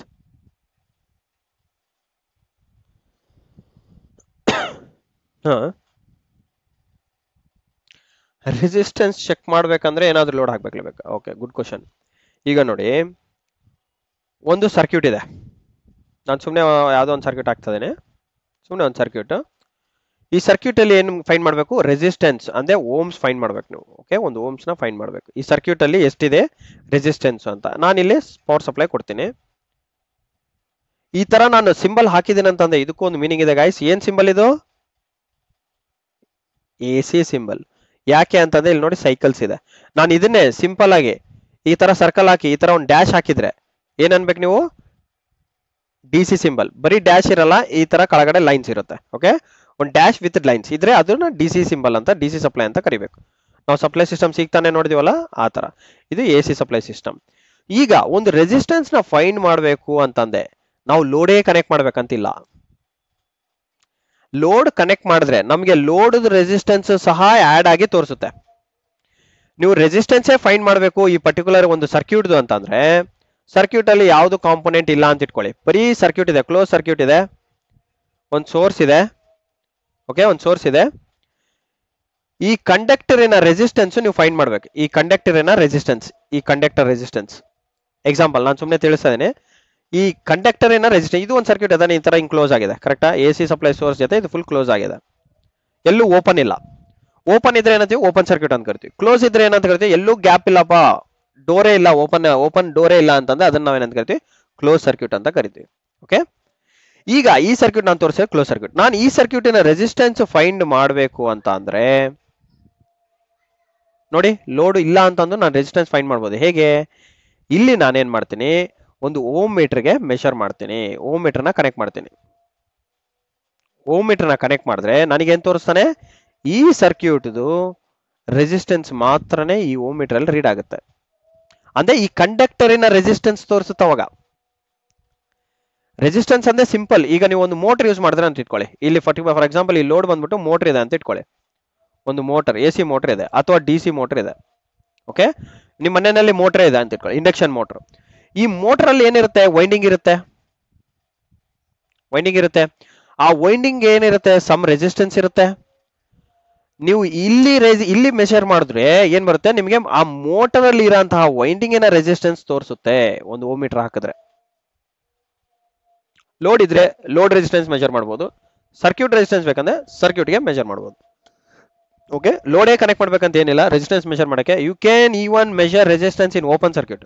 ಓಪನ್ ಸರ್ಕ್ಯೂಟ್ ಅಲ್ಲಿ ಸಹ ರೆಸಿಸ್ಟೆನ್ಸ್ ಮೆಜರ್ ಮಾಡ್ಬೋದು. ಈಗ ಸರ್ಕ್ಯೂಟ್ ಇಲ್ಲಿ ಓಪನ್ ಇದೆ. ಓಕೆ, ಇಲ್ಲಿ ನೋಡಿ ಫಾರ್ ಎಕ್ಸಾಂಪಲ್ ನಾನು ಇಲ್ಲಿ ಓಪನ್ ಇದೆ ಅಂತಂದ್ರೆ ಇಲ್ಲಿ ಕಟ್ ಮಾಡ್ತೀನಿ. ಈಗ ನೋಡಿ ಸರ್ಕ್ಯೂಟ್ ಅಲ್ಲಿ ಇಲ್ಲಿ ನಾನು ಓಪನ್ ಮಾಡ್ಬಿಡ್ತೀನಿ. ಓಕೆ, ಇಲ್ಲಿ ನಾನು ಮೀಟರ್ನ ಹಾಕ್ತೀನಿ, ರೆಸಿಸ್ಟೆನ್ಸ್ ಮೀಟರ್ನ ಇಲ್ಲಿ ಹಾಕ್ತೀನಿ. ಈಗ ನಾನು ರೆಸಿಸ್ಟೆನ್ಸ್ ಮೆಷರ್ ಮಾಡ್ಬೋದು. ಏನ್ ತೋರಿಸುತ್ತೆ ವ್ಯಾಲ್ಯೂ?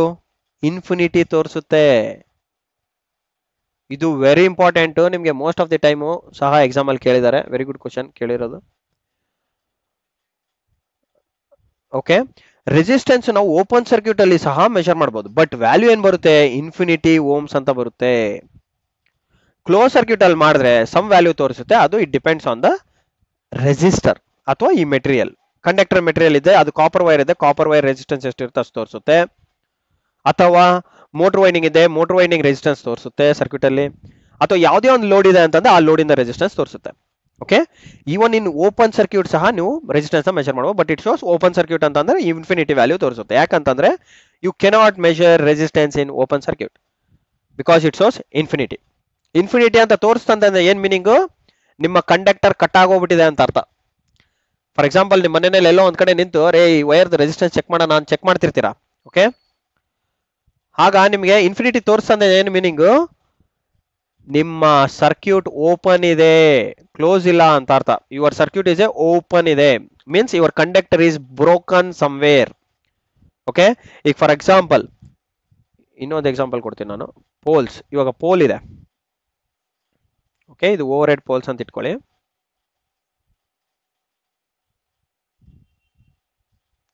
ಓವರ್ ಹೆಡ್ ಪೋಲ್ಸ್ ಅಲ್ಲಿ ಏನಿರುತ್ತೆ, 3 ವೈರ್ ಹೋಗ್ತಿರ್ತಾವೆ, ಕರೆಕ್ಟಾ? 1 2 3 1 2 3 1 2 3 ಈ ತರ ವೈರ್. ಸೊ ಇದನ್ನ ನಾನೇನ್ ಮಾಡ್ತೀನಿ, ಕನೆಕ್ಟ್ ಮಾಡಿದ್ದೇನೆ ಅಂತ ಇಟ್ಕೊಳ್ಳಿ.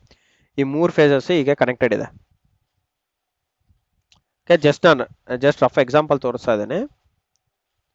ಓಕೆ, ಈ ತರ 3 ಫೇಸಸ್ ಹಿಂಗೆ ಕನೆಕ್ಟೆಡ್ ಆಗಿ ಹಿಂಗೆ ಸೀರೀಸ್ ಆಗಿ ಹೋಗ್ತಾ ಇದೆ. ಈಗ ಇಲ್ಲೆಲ್ಲೋ ಒಂದ್ ಕಡೆ ಬ್ರೇಕ್ ಆಗೋಗಿದೆ. ಓಕೆ, ಇಲ್ಲೇನೋ ಗಿಡನೋ ಮರನೋ ಬಿದ್ದು ವೈರ್ ಕಟ್ ಆಗೋಗ್ಬಿಟ್ಟಿದೆ. ನಾನೀಗ ಈ ಸೆಕೆಂಡ್ ಫೇಸ್, ಇದು ಆರ್ ಫೇಸ್, ಇದು ವೈ ಫೇಸ್, ಇದು ಬಿ ಫೇಸ್ ಅಂತ ಇಟ್ಕೊಳ್ಳಿ. ಈ ವೈ ಫೇಸ್ ಅಲ್ಲಿ ನಾನು ಕಂಟಿನ್ಯೂಟಿ ಚೆಕ್ ಮಾಡಬೇಕು. ಇಲ್ಲಿದೆ ವೈ ಫೇಸ್. ಓಕೆ, ಈ ಸೆಕೆಂಡ್ ವೈರ್ ವೈ ಫೇಸ್ ಇದೆ. ಗೈಸ್ ಇದು ಕ್ಲಿಯರ್ ಆಗಿ ಅರ್ಥ ಮಾಡ್ಕೊಳ್ಳಿ. ಇದು ವೈ ಫೇಸ್. ಓಕೆ, ಓಕೆ, ಈಗ ಈ ವೈರ್ ಇಲ್ಲಿ ಕಟ್ ಆಗೋಗಿದೆ. ನಾನೀಗ ರೆಸಿಸ್ಟೆನ್ಸ್ ನ ಮೆಷರ್ ಮಾಡಬೇಕು ಇಲ್ಲಿಂದ ಇಟ್ಟು ಇಲ್ಲಿ ತನಕ. ಓಕೆ, ಹಾಗೆ ಫಿಸಿಕಲ್ ಆಗಿ ಮೆಷರ್ ಮಾಡಕ್ಕಾಗತ್ತಾ? ಅಲ್ಲಿಂದ ಅಲ್ಲಿವರೆಗೂ ಹೋಗಿ ಮೆಷರ್ ಮಾಡಕ್ಕಾಗತ್ತಾ? ಇಲ್ಲ. ಸೊ ನಾವೇನ್ ಮಾಡಿರ್ತೀವಿ, ಈ ವೈರ್ಸ್ ನ ಎಲ್ಲೋ ಒಂದ್ ಕಡೆ ಗ್ರೌಂಡ್ ಮಾಡಿರ್ತಾರೆ. ಸೊ ನೀವು ಇಲ್ಲಿ ಇಟ್ಟು ಈ ಬಾಡಿಗೆ ಮೆಷರ್ ಮಾಡಿದ್ರು ಸಹ ಈ ಬಾಡಿನೂ ಸಹ ಏನಾಗಿರುತ್ತೆ, ಗ್ರೌಂಡ್ ಆಗಿರುತ್ತೆ. ಸಾರಿ, ಈ ಬಾಡಿ ಏನಾಗಿರುತ್ತೆ, ಗ್ರೌಂಡ್ ಆಗಿರುತ್ತೆ. ಏನಕ್ಕೆ ಗ್ರೌಂಡ್ ಮಾಡಿರ್ತೀವಿ? Body will be grounded just to show a continuity check ನ ಮಾಡೋದಕ್ಕೆ ಅಂಡ್ ಪ್ರೊಟೆಕ್ಷನ್ ನ ಕ್ರಿಯೇಟ್ ಮಾಡಕ್ಕೆ, ಪರ್ಸನಲ್ ಸೇಫ್ಟಿಗೆ. ಓಕೆ, ಗ್ರೌಂಡಿಂಗ್ ಏನು ಕೊಡ್ತೀವಿ ನಾವು? ಪರ್ಸನಲ್ ಸೇಫ್ಟಿ ಕೊಡ್ತೀವಿ. ಓಕೆ, ಪರ್ಸನಲ್ ಸೇಫ್ಟಿ ಕೊಡ್ತೀವಿ. ಈಗ ನೀವು ಈ ಕಂಡಕ್ಟರ್ಗೆ ಮತ್ತೆ ಈ ಬಾಡಿಗೆ ಕನೆಕ್ಟ್ ಮಾಡ್ಬಿಟ್ಟು ಚೆಕ್ ಮಾಡಿದ್ರೆ, ಓಕೆ, ಒಂದು ಕಂಟಿನ್ಯೂಟಿ ಗೊತ್ತಾಗಬೇಕು ನಿಮಗೆ. ಇನ್ ಕೇಸ್ ಇಲ್ಲಿ ನೀವು ಒಂದು ವೈರ್ ಹಾಕ್ಬಿಟ್ಟು ಒಂದು ಗ್ರೌಂಡ್ ಮಾಡ್ತೀರಾ ಇಲ್ಲಿ, ಯಾಕಂದ್ರೆ ಆ ಪೋಲಿಂದ ಆ ಪೋಲ್ವರೆಗೂ ಒಂದು ವೈರ್ನ ಹಾಕಿ 2 ವೈರ್ನ ತಗೊಂಡೋಗಿ ನಾವು ಮೆಷರ್ ಮಾಡಕ್ ಆಗಲ್ಲ. ಸೊ ಅದಕ್ಕೆ ಏನ್ ಮಾಡ್ತೀವಿ ನಾವು, ಈ ಕಂಡಕ್ಟರ್ನ ಪವರ್ ಸಪ್ಲೈ ತೆಗೆದ್ಬಿಟ್ಟು ಈ ಕಂಡಕ್ಟರ್ನ ಗ್ರೌಂಡ್ ಮಾಡ್ತೀವಿ. ಗ್ರೌಂಡ್ ಮಾಡಿ ಈ ಕಂಡಕ್ಟರ್ ನಿಂದ ಈ ಬಾಡಿ ಎಲ್ಲಿ ಅರ್ಥಿಂಗ್ ಆಗಿರುತ್ತಲ್ಲ ಆ ಅರ್ಥಿಂಗ್ 2 ನಡುವೆ ನಾವು ರೆಸಿಸ್ಟೆನ್ಸ್ ನ ಚೆಕ್ ಮಾಡ್ತೀವಿ. ಆಗ ನನಗೆ ಕಂಟಿನ್ಯೂಟಿ ತೋರಿಸ್ಬೇಕು. ಕಂಟಿನ್ಯೂಟಿ ಅಂದೇನು? ಈ ರೆಸಿಸ್ಟೆನ್ಸ್, ಈ ಕಂಡಕ್ಟರ್ನ ರೆಸಿಸ್ಟೆನ್ಸ್ ವ್ಯಾಲ್ಯೂ ತೋರಿಸ್ಬೇಕು. ತೋರಿಸಿಲ್ಲ ಅಂತ ಅಂದ್ರೆ ಇಲ್ಲಿ ಸರ್ಕ್ಯೂಟ್ ಅಲ್ಲಿ ಓಪನ್ ಆಗಿದೆ, ಎಲ್ಲೋ ಸಮ್ವೇರ್ ಓಪನ್ ಆಗಿದೆ ಅಂತ ಅರ್ಥ. ಓಕೆ, ಹೀಗೆ ನಾವು ಕಂಟಿನ್ಯೂಟಿ ಚೆಕ್ ನ ಮಾಡ್ತೀವಿ. We call it as a continuity check. ಒಂದು ಕಂಡಕ್ಟರ್ ಕಂಟಿನ್ಯೂಟಿ ಇದೆನಾ ಇಲ್ಲ ಅಂತೇಳಿ ಹೇಗೆ ಚೆಕ್ ಮಾಡ್ತೀವಿ ಅಂದ್ರೆ, we do this resistance check. Okay, it is a ohm meter check. ನೆನ್ಪಿಟ್ಕೊಳ್ಳಿ, ವೋಲ್ಟ್ ಮೀಟರ್ ಚೆಕ್ ಅಲ್ಲ ಮತ್ತು ಕರೆಂಟ್ ಮೀಟರ್ ಚೆಕ್ ಅಲ್ಲ. It is a resistance measuring check. That is called as continuity check. Okay guys, clear ಇದೆನಾ? Okay, good.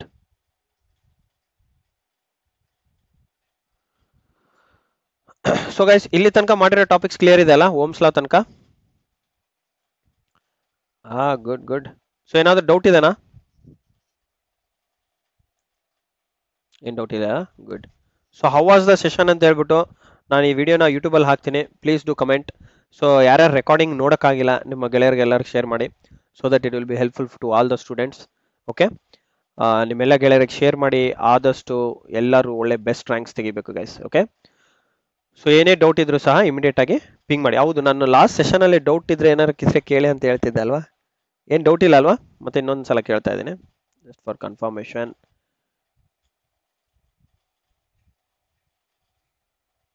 Okay, ಎಕ್ಸಾಮ್ದಾ? Okay, ಏನು ಕೇಳಿ? Exam date after elections. Sure Bhoomika, link ಕಳಿಸ್ಕೊಡ್ತೀನಿ ವಾಟ್ಸಪ್ಪಲ್ಲಿ. Exam date ನಿಮಗೆ ಆಫ್ಟರ್ ಮೇ ಇರುತ್ತೆ. ಅಲ್ಲ ಸಾರಿ, ಆಫ್ಟರ್ ಮೇ ಅಂತೀನಿ ನೋಡಿ, ಆಫ್ಟರ್ ಎಲೆಕ್ಷನ್ಸ್. ಅದೇ ಯಾವಾಗ? ಜೂನ್ 7ನೇ ತಾರೀಕು, ಜೂನ್ 4ನೇ ತಾರೀಕು ರಿಸಲ್ಟ್ಸ್ ಇದೆ ಅಲ್ವಾ, ಎಲೆಕ್ಷನ್ ಫಲಿತಾಂಶ. ಅದಾದ ನಂತರನೇ ನಿಮ್ಗೆ ಎಲೆಕ್ಷನ್ ಕಂಡಕ್ಟ್ ಮಾಡೋ ಪ್ರಾಬಬಿಲಿಟಿ ಇದೆ. ಸೊ ಅದೇ ಅಂತ ಫಿಕ್ಸ್ ಆಗಬೇಡಿ.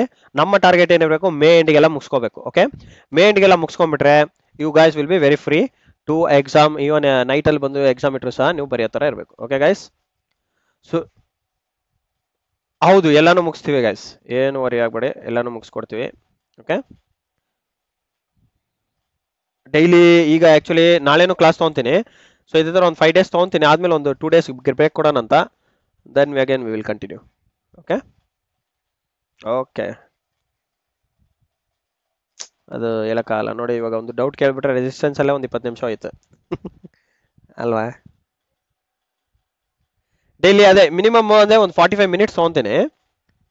ಮತ್ತೆ ಇಂಟ್ರೆಸ್ಟಿಂಗ್ ಆದರೆ ಮತ್ತೆ ಹುಡುಗರು ಡೌಟ್ಸ್ ಅದು ಇದು ಅಂತ ಜಾಸ್ತಿ ಬಂದರೆ it might extend to 1.5 hour ತನಕ ಹೋಗ್ಬೋದು. 1 hour 1.5 hour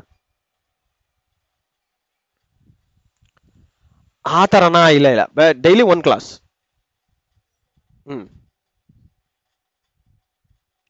ಟೈಮಿಂಗು ಇದೆ, 7 ಗಂಟೆನಿಂದ ಸ್ಟಾರ್ಟ್ ಆಗುತ್ತೆ.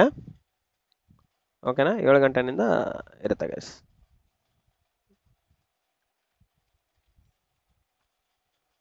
ಇಲ್ಲ ಸ್ಟಾರ್ಟ್ ಮಾಡ್ತೀವಿ, ಅದನ್ನು ಸ್ಟಾರ್ಟ್ ಮಾಡ್ತೀವಿ. ಮ್ಯಾಥ್ಸ್ ನಿಮಗೆಲ್ಲ ಕಾನ್ಸೆಪ್ಟ್ಸ್ ತಿಳಿಸ್ಕೊಡ್ತೀವಿ, ಏನು ಹೊರಬೇಡಿ. ಮ್ಯಾಥ್ಸು ಮತ್ತೆ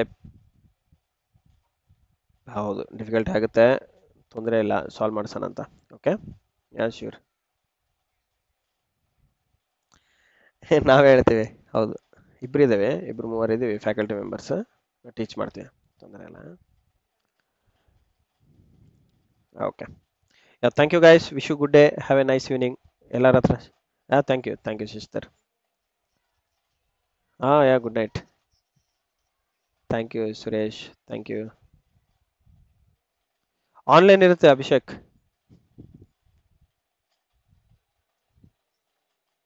ಅಲ್ಲ ಮನೇಲಲ್ಲ ನಿಮ್ಗೆ ಎಕ್ಸಾಮ್ ಸೆಂಟರ್ ಕೊಡ್ತಾರೆ, ಎಕ್ಸಾಮ್ ಸೆಂಟರ್ಸ್ ಹೋಗಿ ಬರಿಬೇಕಾಗುತ್ತೆ.